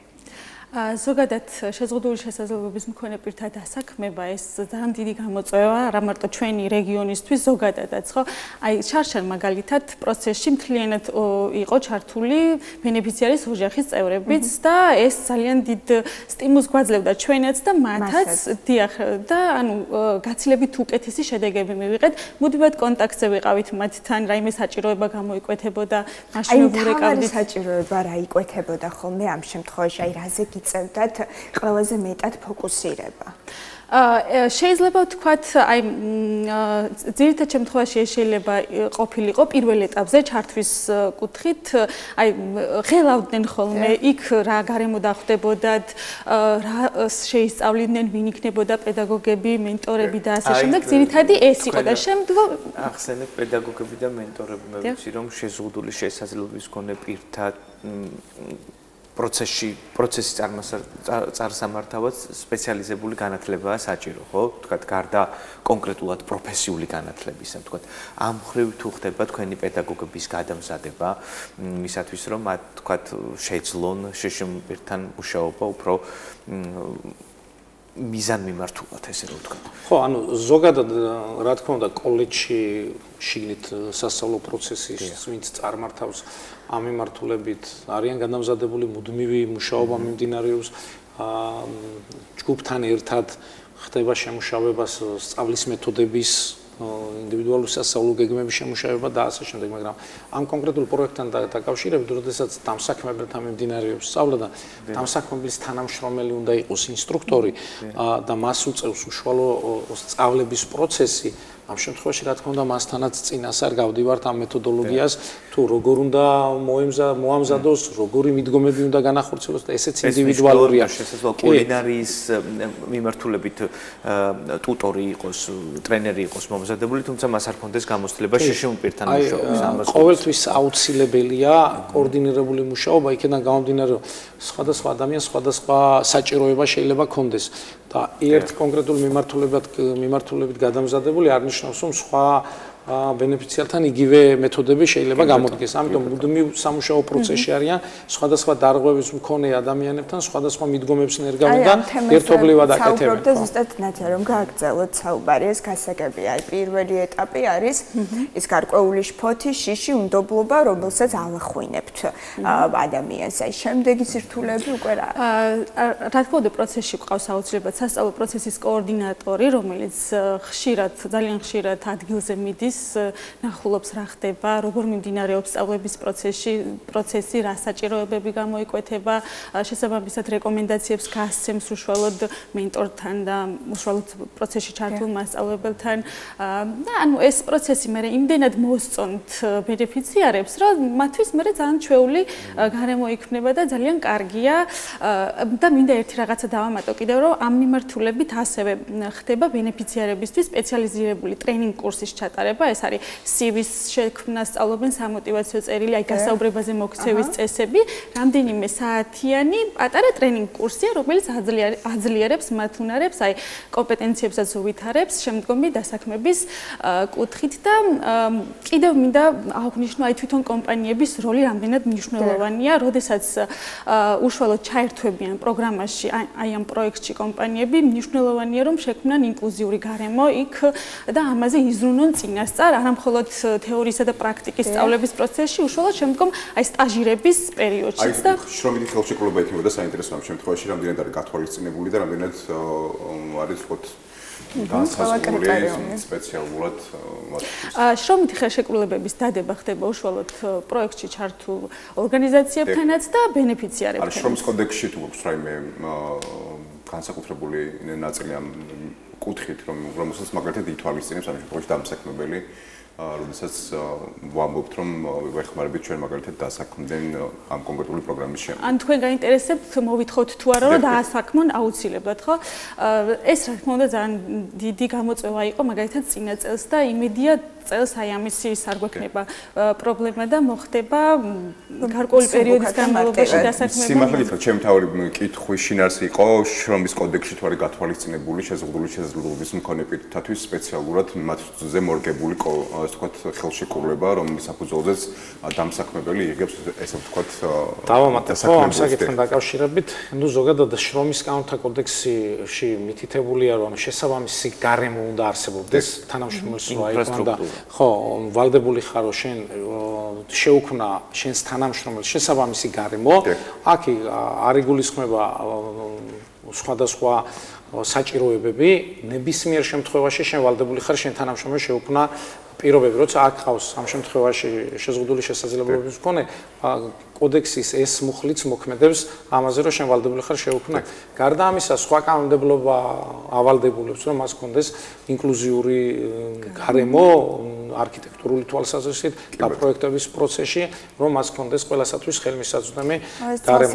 ხო, ახალ თანამედროვე პროექტირების დროს, მაგრამ ჩვენ გვაქვს ძველი ნაგებობებით, სადაც არ იყო გათვალისწინებული, თქვათ ამ შემთხვევაში ინფრასტრუქტურა, ჩვენ ხშირად საუბრობთ ამ თემაზე და იმასაც უსვამთ სხვათა შორის ხაზს, რომ რაღაცა პანდუსის გაკეთება შენობაში სულაც არ ნიშნავს იმას, რომ ეს გარემო არის ადაპტირებული და არც აღნიშნის ღირსია ეს მოვლენა, იმიტომ რომ რა თქმა უნდა ეს ასეც უნდა იყოს. აქაც ეს საკითხიც ზოგადია, იმიტომ რომ სხვადასხვა საჭიროებებს სხვადასხვა მოწყობა ჭირდება. ბუნებრივი. მარტო პანდუსი თქვა დეტალით მოსარგებლებს, მაგრამ ანუ მხედველობა დაქვეითების ფერები, ანუ ყვითელი ფერით უნდა იყოს მანიშნებლები, თქვა ნატურა უნდა იყოს, რომელიც მიანიშნებს, თქვა დაქვეითებულებისთვის და ასე. ანუ სხვადასხვა საჭიროება, სხვადასხვა გარემო ჭირდება და ამიტომ კონკრეტულად რაღაც იმპერატიულად გაწერილი საკითხები, რომ ეს მაქვს და ინკლუზიური გარემო მაქვს ასე არის. ბატონ გიორგი, საინტერესოა გარდა იმისა, რომ ეს პროექტი ხელს უწყობს ამ ადამიანების სოციალიზაციას, თქვენ ახსენეთ, რომ ხდება მომავალში ამ ადამიანების დასაქმება და კომპანიები რა თქმა უნდა არ ჩამოგითვლეთ და არც არ ღია ეთერში ამის კონკრეტული კომპანიების ჩამოთვლა საჭირო, თუმცა ეს რომ გადამდები იყოს სხვა კერძო კომპანიების და ორგანიზაციებისთვის, თქვა ის მაინც თქვა რომელ სფეროში დასაქმდნენ ეს ადამიანები, ძირითადად თქვა რა სფეროში ხდებოდა წინააღმდეგობა, რათა ეს ადამიანები დასაქმებულიყვნენ, რათა ამ მიმართულებითაც ერთი-ორი სიტყვა თქვა ღია ეთერის საინტერესო იქნება. პირველი მნიშვნელოვანი რაც არის, ანუ ჩვენ ვერ დავალდებულებთ თქვა კომპანიას, რომ მუდმივად იყოს მის თანამშრომელი, მაგრამ ორი თვე ვალდებულება აქვს, რომ ორი თვე მინიმუმ უნდა ყავდეს დასაქმებული, რადგან ეს ორი თვე ის ადაპტაციის პერიოდი იქნება, როცა თქვა მისი და კომპანიის სოციალიზაცია უნდა მოხდეს, მაგრამ ზოგადად არ ვიცი ეს გადის თუ არა ეკრანზე ჩანს ის სფეროები, სადაც დასაქმებულია ამ შემთხვევაში და რა მიმართულებითაც სწავლობდნენ ნათია. მეგობრებო, არაჩვეულებრივი ადამიანები. კი ბატონო, ნამდვილად. შარშანდელ გამოცდილებას რაც შეეხება, ძირითადად ეხა ბათუმი საკურორტო ქალაქია და უფრო მეტად აქტიური მოთხოვნა იყო კულინარიის და კონდიტერიის მიმართულებით, მაგრამ ყავდა ასევე ელექტროობის მიმართულებითაც ისა რა ქვია ბენეფიციარი და აგრეთვე აი მამაშიოსთან ხეზეკვეთის მიმართულებით სამი ბენეფიციარი იყო. ხატწერა ესე კიდევ ხეზე მუშაობა. და ფერწერული ნამუშევრების შექმნა და კერამიკაზე მუშაობა აგრეთვე. კომპიუტერული ტექნოლოგიების კუთხით თუ ყავდათ საინტერესო. შარშან არ ყოლია და წეს არ ვიცით ახლა როგორ გამოვლინდა. მოთხოვნის შესაბამისად, ანუ რა ბენეფიციარებიც იქნება და მათი საჭიროებები რო გამოიკვეთება და მოხდება ჩამოყალიბება რო ანუ რა მიმართულებაზე წავიდეთ ინდივიდუალურად უწყებთ პროგრამას იმ კონკრეტულ საჭიროებებიდან გამომდინარე და ამის მიხედვით განისაზღვრება სწავლის პროცესი. თქვენი კურიკულუმიც მუდმივად რაღაცა მუშაობის პროცესია, ხომ და შეიძლება თქვა ერთი ბენეფიციარის შემთხვევაში ელექტროობის პროგრამას ხვა იყოს და მეორე შემთხვევაში ისევ ელექტროობის პროგრამას ხვა. აი ხელმისაწვდომობის ნაწილის აღუნიშნოთ, მაგრამ დაინტერესებული ადამიანებისთვის, მაგალითად მე უსმენდი ერთ-ერთ სტუდენტს, რომელიც საუბრობდა უმაღლეს სასწავლებლებში მსგავსი პროგრამების მიმართ ხელმისაწვდომობაზე, იმიტომ რომ მას სჭირდებოდა სპეციალური გამყოლი, მას სჭირდებოდა სპეციალური აღმნიშვნელი, ოჯახის წევრს შეიძლება არ ჰქონდა ყოველდღიურად იმის დრო, რომ მაგალითად მიიყვანა სასწავლებლამდე, მოიყვანა უკან და ასე შემდეგ. ამ შემთხვევაში ტრანსპორტირებას თუ ახორციელებთ სპეციალურად ამ ადამიანებისთვის და კიდევ რა ბენეფიტი აქვს, რომ უფრო მარტივად გასაგები იყოს მაყურებლისთვის.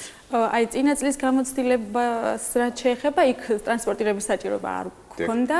რამდენიმე ბენეფიციარს ყავდა ინდივიდუალური ასისტენტი, ვინც უშუალოდ ემსახურებოდა და მიყავდა კონკრეტულ ადგილამდე. ხო, ნუ წეს თუ გამოჩნდა რა თქმა უნდა ამის საჭიროება, რა თქმა უნდა ვუზრუნველყოფთ ამასაც აუცილებლად. მადლობა დიდი. დიდი მადლობა. წარმატებებს უსურვებ. ერთ რაღაცას დავამატებთ თუ შეიძლება. აი, ამ პროგრამაში თუ კი ჩაერთვებიან და რა თქმა უნდა ჩაერთონ ორგანიზაციები, იქნება ეს დიდი თუ მცირე საწარმოები, ძალიან კარგი იქნება, რა კუთხით იცით, იმიტომ რომ მჯერა რომ თუ კი აი ერთი იდეის ირგვლივ რამდენიმე ადამიანი გაერთიანდება, საბოლოოდ მიღებული შედეგი იქნება უფრო მეტად ხელშესახები და აი ერთი ადამიანის ცხოვრება შეიძლება შეიცვალოს აი ამ ყველაფრით. მადლობა თქვენ. უღრმესი მადლობა რომ იყავით ჩვენთან ერთად გევშთობთ. ნახვამდის.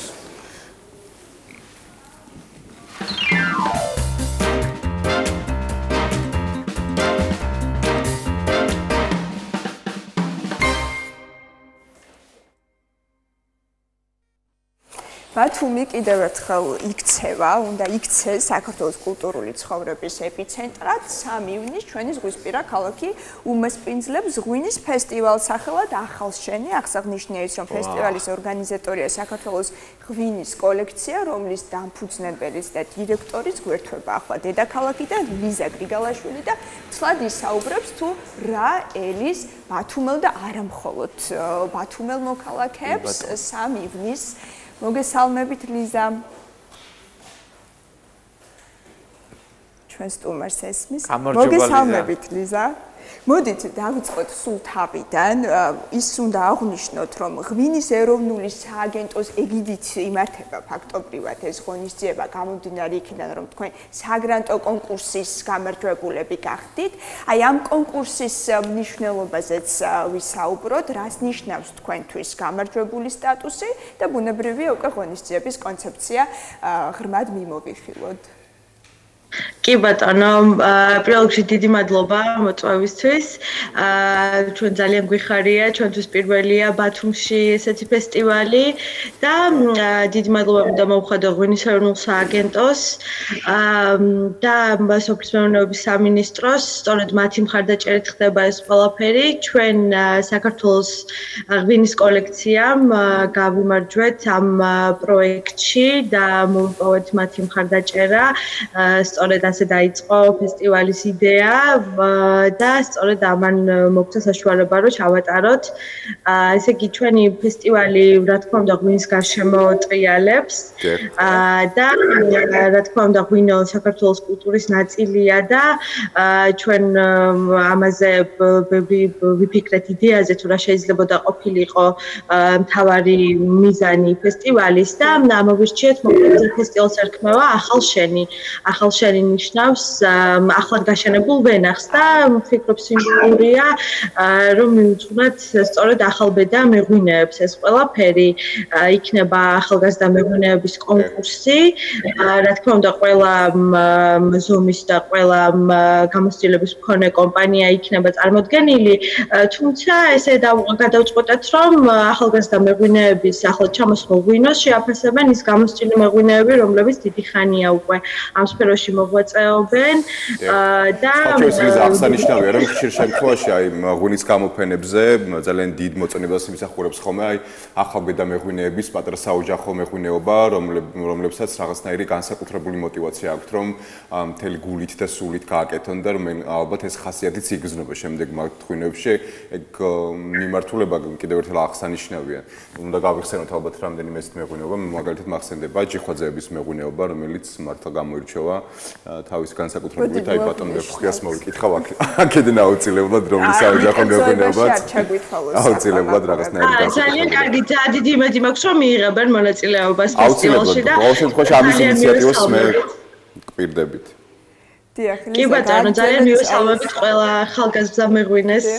დიახ, ძალიან გვიხარია, როდესაც კიდევ უფრო მეტი ადამიანი უერთდება მეღვინეობას, ამ სფეროს ზოგადად და მე დიდ გამოცდილება მქონია ჩვენ ფესტივალების და ღვინის სფეროში, თუმცა მე არ მქონია კავშირი უშუალოდ ბათუმთან და ამიტომ აი ყველას მოვუწოდებ, რომ ვინც ამ სფეროშია, ვინცაც ეს სფერო გაიგება, ყველა დაგვიკავშირდეს და ჩაერთოს ამ ჩვენ პროექტში, ჩვენ ძალიან მოხარულები ვიქნებით და სწორედ ეს ქართული ღვინო პროდუქციის კიდევ ერთხელ პოპულარიზაცია არის ჩვენი მიზანი, აი მაგალითად იქნება ერთ-ერთი საექსპორტო სტენდიც ერთ-ერთი და თემაზე ვისაუბროთ ლიზა და იგივე ხა საოჯახო ღვინის წარმოება ვახსენეთ, ხომ? როცა წინაპრების ტრადიციებს აგრძელებენ ახალგაზრდები, საოჯახო ღვინო ან ზოგადად საქართველოში წარმოებული ღვინო რამდენად აკმაყოფილებს ხშირ შემთხვევაში აი ამ საექსპორტო დონეს და რას ნიშნავს საექსპორტო დონე, როგორია საერთაშორისო სტანდარტები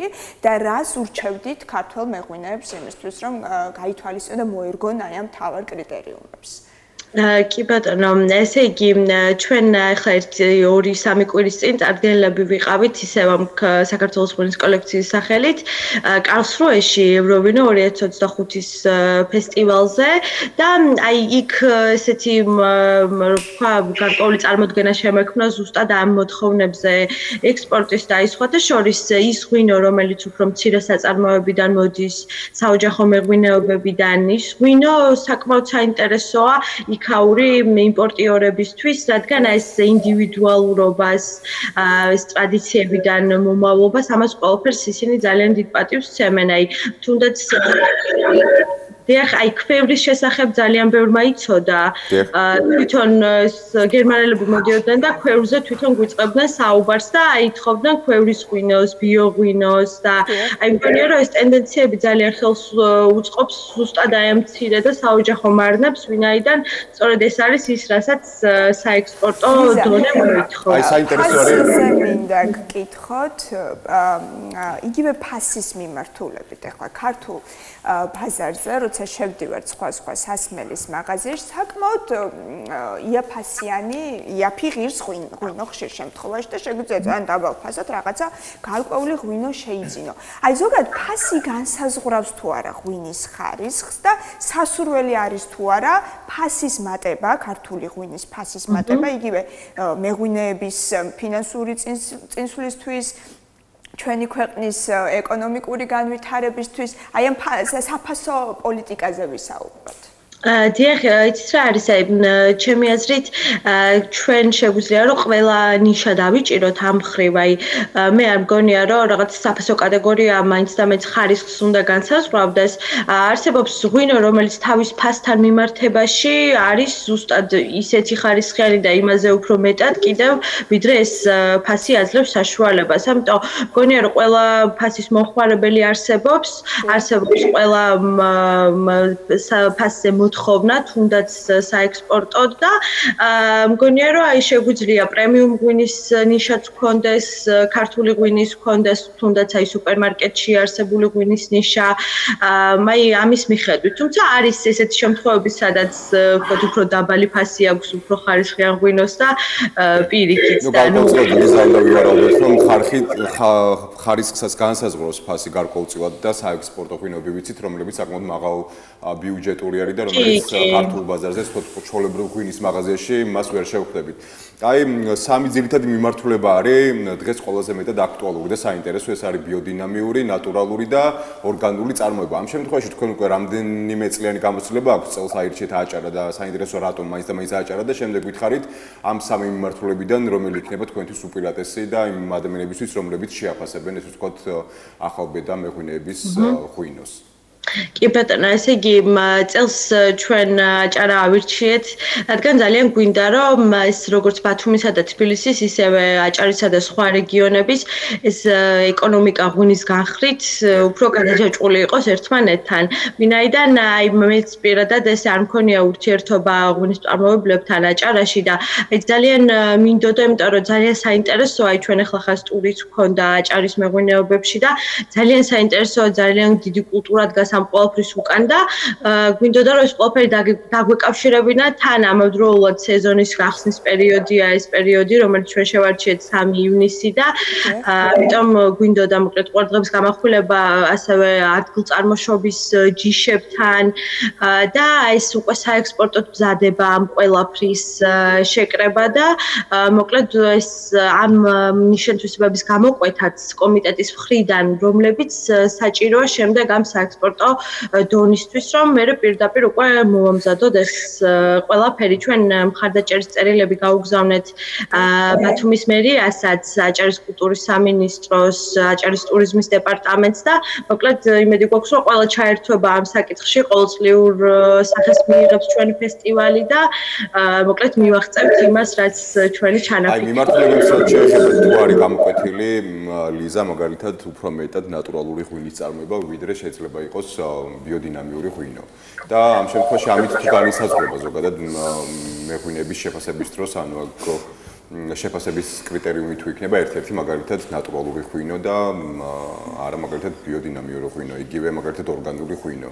და ამის მიხედვით თუ გაიწერება თქვათ ქულები როგორც შეფასების სკალაში. დიახ, ის არის ყველა ღვინო ზოგადად როგორც ფესტივალებზე ხდება, ყველა ღვინო შეფასდება თავისი მახასიათებლების მიხედვით, თუმცა მე ვთვლი რომ ეხლა ძალიან წინ არის წამოწეული ყველა ასპარეზზე, მათ შორის ევროპაშიც ეს ბიოდინამიურ ღვინო რაც ახსენეთ და ჩვენც გვინდა რომ რაღაცნაირად ხელი შეუწყოთ, წავახალისოთ მეღვინეები, რომ ბიოდინამიური ღვინო ჩამოასხან ვინაიდან აი ეხლა რაც ღვინის ტრენდი არსებობს და ესენი სულ იცვლება 5 წელში, ყოველ 3 წელში გვინდა რომ წავახალისოთ ეს ბიოდინამიური ღვინის ჩამოსხმა. ლიზა, მოდით საფესტივალო დღეებზე ვისაუბროთ, რამდენი დღე გასტანს ფესტივალი, ვიცით რომ კონცეფცია, პროგრამა მოიცავს ლექციებსაც, მასტერკლასებსაც, ვინ გაუძღვება ამ სალექციო კურსს, რას შეისწავლიან დაინტერესებული პირები, მოგვიყევით. დიახ, მოკლედ პირველ ეტაპზე წელს იქნება ერთდღიანი ჩვენი ფესტივალი და შევსწავლეთ ყველაფერი ამ ერთ დღეში ჩავატიოთ, რა თქმა უნდა იქნება ლექციებიც, ამ კომიტეტთან ერთად რომლის წევრებიც ასევე უცხოელი მოწვეული წევრებიც ჩამოგვდიან, სომელიეები, თუმცა კომიტეტს გაუძღვება ზაზა გრიგალაშვილი, ჩვენი ფესტივალის მთავარი სომელიე და სწორედ ის ჩაატარებს დეგუსტაციებს, ჩატარდება ღვინის ლექციები, ჩვენ ძალიან გვინდა რომ ჩაერთონ სტუდენტებიც ამ ბავში და ეს ღვინის ლექციები სწორედ მათთვის იქნება. ასევე ღვინოში დაინტერესებული ბლოგერები, სომელიეები, უბრალოდ ღვინის მოყვარულები, გვინდა რომ აი პროფესიონალურად ღვინის სფეროში ჩართული ადამიანებისთვისაც იყოს საინტერესო და რაღაც ახალი შეიცნო, შეისწავლონ ბაზარი კიდევ უკეთ, მით უმეტეს აი აჭარის ღვინის ბაზარი და ძალიან გვინდა ასევე რომ წარმოდგენილი იყვნენ თვითონ ბათუმში არსებული ღვინის თუ სხვა საკვები ობიექტები და აი რაღაცნაირად ეკონომიკურადაც მოხდეს მოკლედ მათი დაკავშირება უშუალოდ მეღვინეებთან, გაცვალონ კონტაქტები და აი ჩვენი ფესტივალის საფუძველზე შემდეგ წარმოიქმნას ეს ყველაფერი. კულმინაცია იქნება დაჯილდოება, სადაც გამოსვლილი მეღვინეები, მოწვეული სომელიეები და სხვა კომიტეტის წევრები დააჯილდოებენ პირველ 3 გამარჯვებულს და არავინ გული არ უნდა გაიგებს, ხო ლიზა, უფრო ნებისმიერი მონაწილე იქნება უკვე გამარჯვებული და ბოლო შეკითხვასაც დაგისვამთ და ამით შევაჯამოთ ჩვენი საუბარი. როგორ ხედავთ პერსპექტივას ზოგადად ფესტივალის, აპირებთ თუ არა სამომავლოდ გახდეს ის საერთაშორისო დონის, თუნდაც იმიტომ რომ აი უცხოელი კონკურენტების მოღვაწეობის შესახებ, მათი რეცეპტების შესახებ მეტი გავიგოთ და უფრო მეტად გავუწიოთ კონკურენცია საერთაშორისო ბაზარზე. კი ბატონო, ეს ჩვენი დიდი იმედია და მგონია რომ შესაძლებელია ფესტივალისთვის ყოველწლიური სახის მიცემა და თუ აქვს მას პერსპექტივა რომ გახდეს საერთაშორისო, რა თქმა უნდა ეს ხელს შეუწყობს თვითონ მონაწილე ღვინის კომპანიებსაც, მათი ღვინის ექსპორტსაც და აი მე მაგალითად ბოლო ფესტივალს გავიხსენებ გერმანიაში, რომელიც ვახსენე, სადაც ვიყავი, იქ არ იყო არაფერი ისეთი, რაც ჩვენ ქართველებს არ შეგვიძლია რომ ჩვენით შევავსოთ მით უმეტეს ჩვენ ამხელა კულტურა გვაქვს ამხელა ისტორიული კავშირი გვაქვს ღვინოსთან და მგონია ესეთი უფრო დიდი შინაარსიანი ფესტივალები არის ახლა ტენდენცია ჩვენ კონცერტიც გვექნება გამოფენა გაყიდვაც იქნება რა თქმა უნდა და აი ყველა სფეროს მოვიცავთ შევეცდებით რომ გავაერთიანოთ ამ ღვინის გარშემო და გონია რომ აქვს ამ ფესტივალს იმის პერსპექტივა ჩატარდეს მისი ანალოგი თუნდაც რამოდენიმე სხვა ქვეყანაში. უღმესი მადლობა ჩვენთან ერთად რომ იყავით, წარმატებებს გისურვებთ. დიდი მადლობა დასაწყისში ჩვენთან სტუდიაში გელით სტუმრად და ვისაუბრებთ მიმდინარე ფესტივალზე. მადლობა ლიზა გრიგალაშვილი იყო ჩვენი სტუმარი ღვინის ფესტივალზე საუბრობდით. გადაცემის ამ ნაწილში კი ეროვნული მნიშვნელობის თარიღზე საუბრობთ. 14 აპრილი არის ქართული ენისადმი სიყვარულის გამოხატვის და პატივისცემის გამოხატვის დღე. დედაენის დღესთან დაკავშირებით სხვა სკოლაში იმართება ღონისძიებები. ჩვენი კოლეგა ნონა მგზავრიძე სკოლა ევრო 2000 სტუმრა მოგესალმებით ნონა. მივესალმოთ ნონას. მოდი დაჯექი. ვისა სინქრონები აქვს ნონას. დაემუქრა, რადგან მას სახელმწიფო სტატუსი წაართვეს, თუმცა ქართული ხალხი უშიშრად აღუდგა ამოვლენას წინ და დაუბრუნეს მას სახელმწიფო სტატუსი. ამ დღიდან 14 აპრილი აღნიშნება დედაენის დღედ და ჩვენ ბავშვები პასუხისმგებლობას ვგრძნობთ ამ მოვლენის მიმართ და გვინდა რომ დავიცვათ და მოვუაროთ ჩვენ ენას. დავწერეთ ფურცლებზე ბარბარისები და მათი სწორი შესატყვისები ქართულ ენაში და ვაპირებთ მეხუთე კლასში ჩავიდეთ და გავაცნოთ ჩვენ პატარა თანატოლებს აი ამ ბარბარიზმების შესახებ. მიუხედავად ჩვენი ქვეყნის სიდიდისა, რადგან ძალიან პატარა ქვეყანა ვართ, ვინარჩუნებთ ყოველთვის ჩვენს კულტურას და ჩვენს ენას და ამით ვინარჩუნებთ ჩვენს იდენტობასაც და ყოველთვის ქონდა ესე ვთქვათ ეს საამაყო, რომ ამდენი ზეწოლის მიუხედავად ჩვენ გვაქვს დღემდე შენარჩუნებული ჩვენი ენა. რატომ უნდა მივესალოთ ერთმანეთს ასე პრივეტ, ჰაი ბარო, როცა შეგვიძლია გამოვიყენოთ ქართული სიტყვები, გამარჯობა დილამშვიდობისა და საღამოშვიდობისა და ასე შემდეგ. ასევე დღესდღეობით მოდაში არის სიტყვები, როგორც არის პოზიტიური და კრეატიული, მაგრამ ორივე სიტყვას აქვს ქართული თარგმანი. ინტერნეტისა და თანამედროვე საინფორმაციო და საკომუნიკაციო ტექნოლოგიების განვითარებამ ბევრი ინგლისურენოვანი სიტყვა შემოიტანა ჩვენ სცენაში და სოციალურ ქსელებშიც ხშირად გაგიგონიათ დამილაიქე, დამირეპლაიე და დამაფოლოვე და გვაქვს ამ სიტყვების შესატყვისი და ქართულად უმჯობესია ვთქვათ, ჯობია რა თქმა უნდა გავაკონტროლოთ ჩვენი საუბარი, რომ არ ვისაუბროთ ბარბარიზმებით და გამოვიყენოთ უფრო მეტი ქართული სიტყვები და თუ კი გავიგებთ მაგალითად რომ ვიღაცა ბარბარიზმებით საუბრობს, შენი შტო მივცეთ. ჩვენ მოვაგროვეთ ბარბარიზმები და დავწერეთ მათი ქართული შესატყვისები და გვინდა ამით რომ ჩვენს თანატოლებს და უმცროს კლასელებს გავაგებინოთ რომ გამოიყენონ ქართული სიტყვები უფრო მეტი და იმეტყვევონ ქართულად. წერის დროსაც უმჯობესია გამოვიყენოთ ქართული ენის ამბანი, გვაქვს ულამაზესი დამწერლობა და რატომ უნდა ჩავანაცვლოთ ის ინგლისური შრიფტით. ჩვენ ვფიქრობთ, რომ სამშობლოს სიყვარული და ენის პატივისცემა სწორედ ის გამოხატულებაა, რომ არ უნდა გამოვიყენოთ ბარბარიზმები და სწორად ვიმეტყველოთ.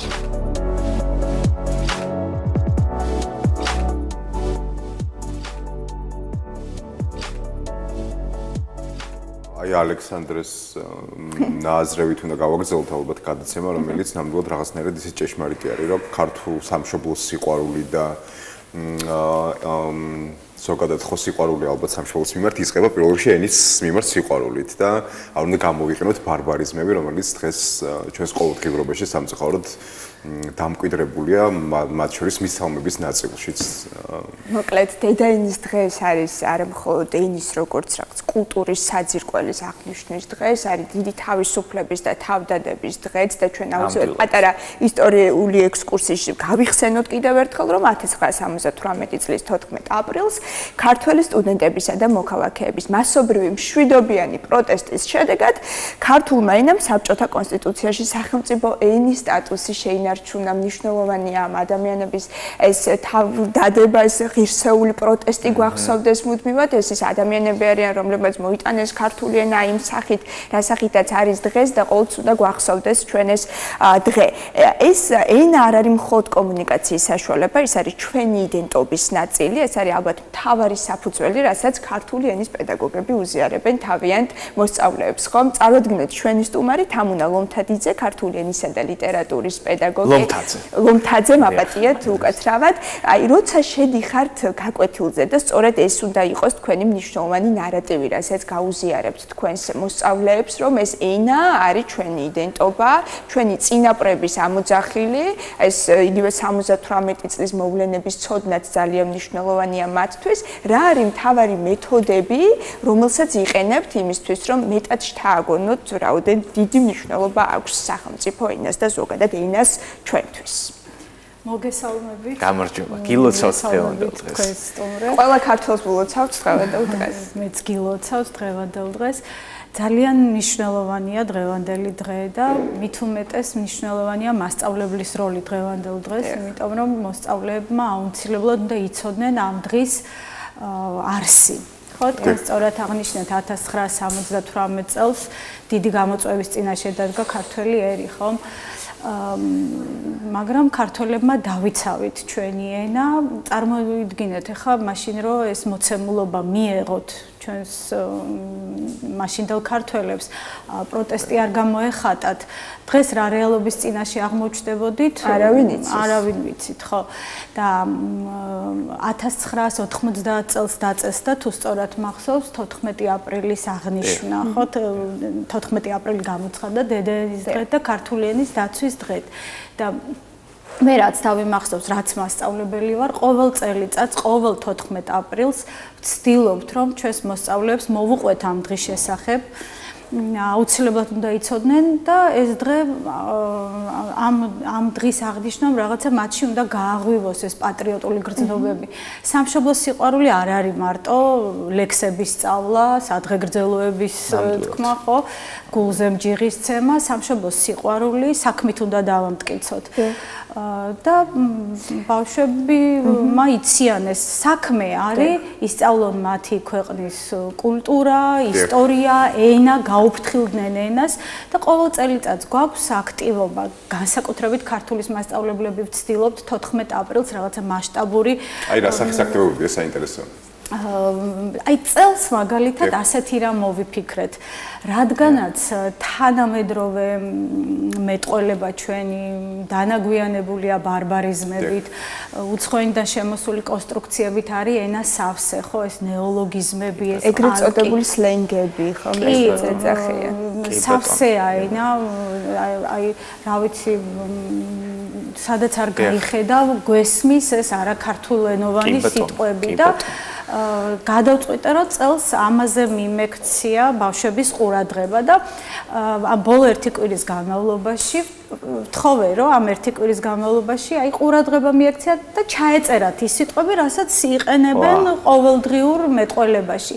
მოვაგროვეთ ეს სიტყვები, ვიპოვეთ მერე მათი ქართული შესატყვისი სიტყვები, დავწერეთ ესენი თაბახის ფურცლებზე, დავახარისხეთ და შემდეგ აი ესენი მე-9 კლასელები არიან და სკოლის მასშტაბით თანატოლებს, პატარა დაბალი კლასის მოსწავლეებს მიულოცეს დღევანდელი დღე და თან აჩვენეს ეს ბარბარიზმები და მათი შესატყვისი ქართული სიტყვები და მოკლედ მოუწოდეს რომ ენის დაცვა ნიშნავს არ გამოვიყენოთ ბარბარიზმები და ჩავანაცვლოთ ეს სიტყვები ქართული სიტყვები და აი ეს აქცია იყო სწორედ ეს აქტივობა იყო რაც ნახა თქვენმა მაყურებელმა.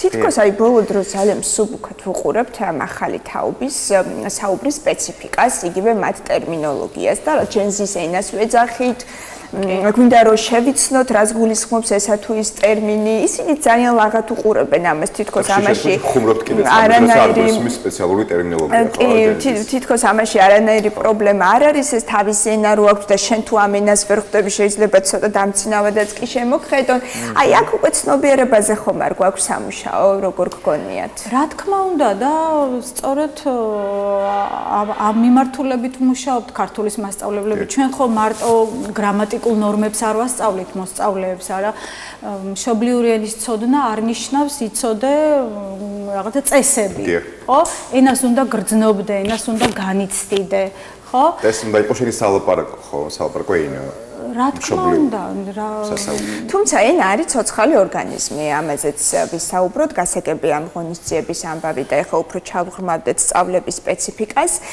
ცოცხალი ორგანიზმი რომელიც დროთა განმავლობაში ძალიან ბევრ ტრანსფორმაციას გადიოდა ხო ჩვენ ვიცით იგივე წერა-კითხვის გამავრცელებელთა რაღაცა ასოციაციის წევრების მორალიც რა იყო უფრო გაამარტივეს ქართული ენა იმ რაღაცა რთული გამოთქმებისგან თითქოს თავის დროზე ასე თუ ისე სხვა სლენგიც კი ისე ადაპტირდა და შეითვისა ქართულმა ენამ რომ რაღაცა უკვე ქართული სიტყვა გუგონია ის რაღაც უცხოური სიტყვა აი როგორ გუგონიათ როგორ წარმოგიდგენიათ ზოგადად ქართული ენის მომავალი აი ეს სხვადასხვა სლენგი ადაპტირდება თუ მაინც ის რაღაცა ის ეროვნულობა უნდა შევინარჩუნოთ როგორ ფორმირდება თქვენი აზრით ეს სწორი ბრძანეთ ენა არის ცოცხალი ორგანიზმი და საზოგადოების განვითარებასთან ერთად ვითარდება ენაც გზადაგზა იძენს ახალ მკვიდრდება ახალი სიტყვები ახალი გამოთქმები აი ქართული კულტურა ოდითგანვე მჭიდროდ იყო დაკავშირებული ბერძნულ რომაულ კულტურასთან სპარსულ კულტურასთან და თანამედროვე მეტყველებაში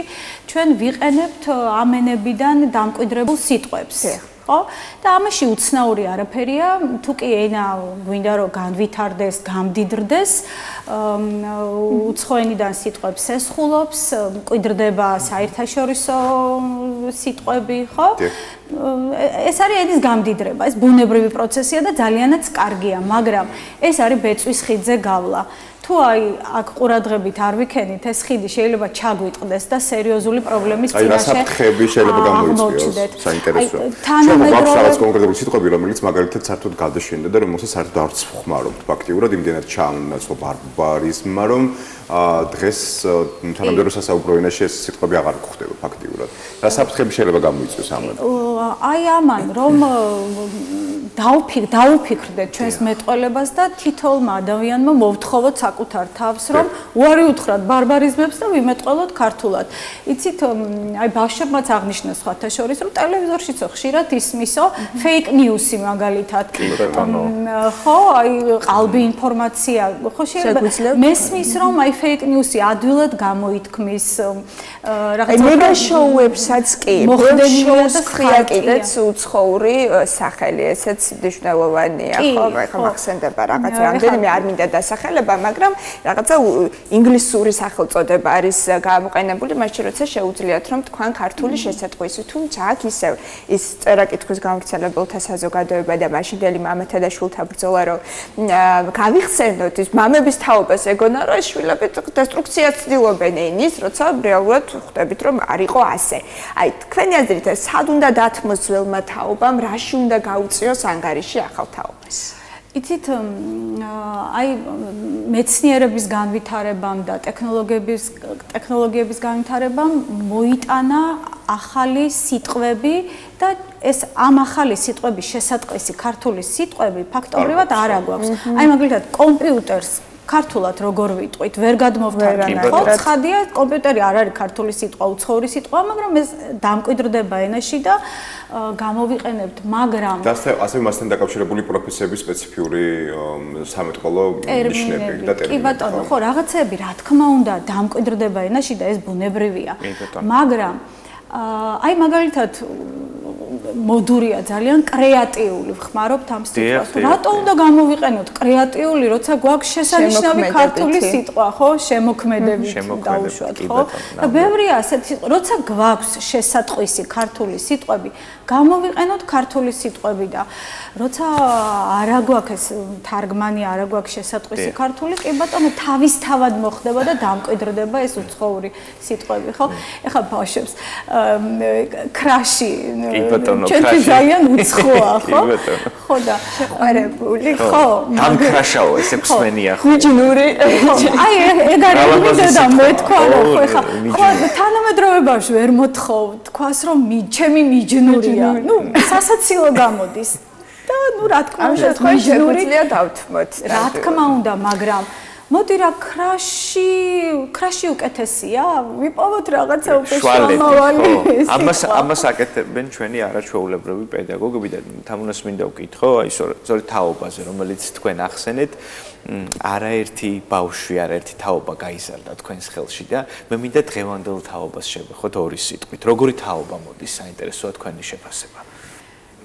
ძალიან საინტერესო თაობა მოდის. მრავალმხრივ საინტერესო თაობა მოდის. ისეთ უნარებს ფლობენ. ისეთ უნარებს, რომ აი მე პირადად ხანდახან შურს კიდეც მათი. უცებ წამებში რაღაც ესე გადაგიჭრიანი პრობლემას მე რო სერიოზულ პრობლემად მეჩვენება, მომენტალურად მოგიგვარებენ რაღაცეებს. მაგრამ ჩვენი უფროსების მოვალეობა, რომ აი ეს ეროვნული იდენტობა, ეს ჩვენი ხიბლი რაშიც მდგომარეობს, ქართველების ხიბლი რაშიც მდგომარეობს, ეს დავანახოთ, ვაგრძნობინოთ და გაუჩინოთ პასუხისგებლობა, რომ ეს მათ შეინარჩუნონ, ეს არ დაკარგონ. ყოველი ახალი არის, უნდა იყოს დამყნობილი ტრადიციებზე, ხო, თუ ფესვები იქედან არ მოდის. მალე გაქრება. მით უმეტეს ესეთი ლამაზი და ტრადიციული და მნიშვნელოვანი ფესვები, ბოლო შოთა რუსთაველის ქვეყანაა. გაგახსენებთ გრიგოლ ორბელიანის სიტყვებს, რა ენა წახდეს, ერიც დაეცეს. აი ხო ენა ინახავს ქვეყნის ისტორიას, კულტურას და აქედან იწყება სამშობლოს სიყვარული. აი დიალექტებსაც უნდა შევეხოთ ალბათ აუცილებლად, რომელიც საკმაოდ მნიშვნელოვანი არის, მათ შორის სვანური და მეგრული დიალექტი, რომელზეც ძალიან ბევრს საუბრობთ და სამწუხაროდ ახალი თაობა იმდენად რამდენადაც არა მხოლოდ ბარბარიზმებზე, არამედ ხშირ შემთხვევაში სვანურ და მეგრულ დიალექტსაც ივიწყებს და ფაქტიურად ახალი კამპანია დაიწყო იმისთვის, რომ სვანური ენა კიდევ უფრო მეტად ბევრმა ახალგაზრდამ შეისწავლოს და ამის ეს ალბათ ხო დაინტერესებულმა პირმა და ამ კუთხის წარმომადგენლმა. რა თქმა უნდა, კი, ამ კუთხის წარმომადგენლმა. სვანური ენა, დიალექტი არ არის, სვანური ენა, მეგრული, ქართველური ენებია, ხო? ნუ ეს არის უკვე ჩვენი ისტორია, რაღაცა კულტურული ძეგლია და რა თქმა უნდა შენარჩუნება ჭირდება და ალბათ ხოლმე მეტი ინტერესი. ჭირდება შენარჩუნება. სხვადასხვა აქტივობების. და არ შეიძლება ეს დავივიწყოთ, ბუნებრივია. აი ბოდიშ თქაბოთ, თაბუნ ერთი რამ მინდა კითხოთ, ძალიან ის პრობლემური საკითხი არის. ხშირად აღნიშნავენ, რომ ეს ახალი თაობის წარმომადგენლები შესაძლოა კარგად წერდნენ, ან წერილობით კარგად განმოსცემდნენ თავიანთ ნაზრებს, თუმცა ცოტათი საუბარი უჭირთ. აი თითქოს თავისებური კომპლექსი აქვს, ან სიტყვის მარაგის შესაბამისი არ არის. თქვენ აწყდებით თუ არა ამ პრობლემას, იგი როცა სხვადასხვა ძალიან მნიშვნელოვან ნარატიულ ტექსტს გადიხართ, უკეთ დაწერონ თემა, ვიდრე უკეთ გადმოსცენ ამის შინაარსი და თქვენი აზრით რა არის ამ პრობლემის საფუძველიც? ისევ ციფრულ სამყაროსთან მივდივართ, სადაც ესე გვაქვს კომუნიკაცია წერილობით. ამაში ვერ დაგეთანხმებით, რომ კარგად წერენ. შეიძლება საინტერესოდ აზროვნებენ, მაგრამ აი კარგად წერენ, ამას რას ვეძახით ჩვენ? გამართული ქართულით ვერ წერენ. ზუსტად ისევე წერენ, როგორც მეტყველებენ. და თქვენ ხო თქვით, რომ ისე ვერ მეტყველებენ, როგორც გამართული აი დიდრული ქართულით ვერ მეტყველებენ და შესაბამისად დიდრული ქართულით ვერ წერენ. პრობლემა არის ისევ იმაში, რომ აი ეს ინგლისურენოვანი სიტყვების შემოტევას უნდა გავუძლოთ. მხოლოდ სიტყვები კი არ მკვიდრდება ენაში, მხოლოდ ბარბარიზმი რა არის? საჭიროების გარეშე დამკვიდრებული სიტყვები, ხო? რომელსაც თარგმანი აქვს, მაგრამ მარტო ბარბარიზმები კი არ არის ჩვენი პრობლემა. პრობლემა არის ის, რომ კონსტრუქციები, წინადადების კონსტრუქციაც უცხოენის გავლენით გავლენა არის ძალიან დიდი და ეს ბავშვები მეტყველებენ ინგლისური კონსტრუქციები და არა ქართული კონსტრუქციები. აი მაგალითად ჩვენ ქართულ ენაში ზმნა ყველაზე რთული მეტყველების ნაწილია, მაგრამ ქართული ენის ხიბლიც ამაშია, რომ ზმნას აქვს მრავალმხრივი მიმოხრის საშუალება. ერთი ზმნით შეიძლება ამბავი მოყვე, ხო? იქ სათავისო ქცევა, იქ რაღაცა ბევრი რამ არის, ხო? აი სხვათა მეგრულში არის ეს ერთი მოქმედება შეიძლება ზმნით სხვადასხვანაირად ერთი სიტყვით იმდენნაირად გადმოსერო სხვადასხვა წინადადებას გამოყენოს ფაქტები. თქმა უნდა, ხო, აი მაგალითად ამიშენა და აშენა, სულ სხვადასხვა რამ არის ამიშენა, ჩემთვის აშენა, მაგრამ ხო. და კიდე ქართულ ენაში ჩვენ არ გვჭირდება ზმნა გვაძლევს ამის საშუალებას, ამის ფუფუნებას, რომ არ გამოვიყენოთ ბევრი ნაცვალსახელი. ინგლისურ ენაში პირიქით ნაცვალსახელები თუ არ გამოიყენე, შეიძლება წინადადება ბოლომდე სწორად ვერ თქვა, ხო? და ეს ბავშვები ქართულს ამძიმებენ ამით, ბევრ ნაცვალსახელს იყენებენ, ბევრ მაკავშირებელ სიტყვას იყენებენ და საქმეს ირთულებენ რეალურად. ხო, და აი ეს არა და გვაქვს ესეთი მდიდარი ენა, როგორიც ქართული ენა, იმიტომ რომ ამასინათ ერთ-ერთ სტატიას ვკითხულობდი, ამერიკულ, ესე იგი, გრამატიკაში ჩაიმატა ერთ-ერთი ქართული სიტყვა, ზმნასთან კავშირში გამახსენდა შემომეჭამა, ხო? მათ არ ქონდათ ამის განმარტება და აი შემომეხარჯა, შემომეჭამა და ეს გადაიტანა ამერიკულმა გრამატიკამ. ქართული იდენტობის ნაწილი, რომ შემომეჭამა, აი თან აღიარებ, მაგრამ თან თავს იმართლებ. თან ერთი სიტყვით ამბობ. ერთი სიტყვით ამბობს ხვები. რამდენს ამ ერთ სიტყვაში, ხო? ამით არის ქართული ენა მდიდარი და საინტერესო. და არ შემიძლია არ შევეხო კიდე ქართულ ანბანს. დამწერლობას, ჩვენს დამწერლობას. აქაც გვაქვს პრობლემა, მინდა გითხრათ, აი თქვენ ახსენეთ, რომ ბავშვები ურჩევნიათ აკრიფონ, კლავიატურაზე აკრიფონ თავიანთი ნააზრევი და ამასობაში გადაეჩვივნენ წერას. გადაეჩვივნენ, ეხლა ცოტა ხმამაღალი ნათქვამია, მაგრამ ვერ გრძნობენ ამ ჩვენი საოცარი ულამაზესი ანბანის მშვენიერებას. და აი მაღალკლასელების ნაწერებს ზოგჯერ ვკითხულობ ხოლმე. ეხლა გაგაცილებთ, მაგრამ ჯერ თავიდან ვკითხულობ, რომ გავარჩიო რა წერია, მაგრამ თავიდან ვკითხულობ, რომ აზრი გავიგო რა უწერიათ, ხო? და ახლა ამ ბოლო დროს სულ ვამახვილებ ყურადღებას ამასთან დაკავშირებით, ჩემს მოსწავლეებს სულ ვეუბნები, რომ უნდა შეიგრძნოთ თითოეული ასო სილამაზე. ხო, აი ას უნდა გავდეს, თავის ადგილას უნდა იდგეს, არ შეიძლება ეს პროპორციები დავარღვიოთ, არ შეიძლება და მაგალითად ერთ სიმაღლეზე დავწეროთ, ხო? რა ვიცი, ამასაც უნდა გაუფრთხილდეთ ჩემი აზრით, იმიტომ რომ ძალიან ლამაზი ანბანი გვაქვს და სოფლიოში 5 ლამაზ ანბანს შორის ერთ-ერთი ქართულია და უძველესი.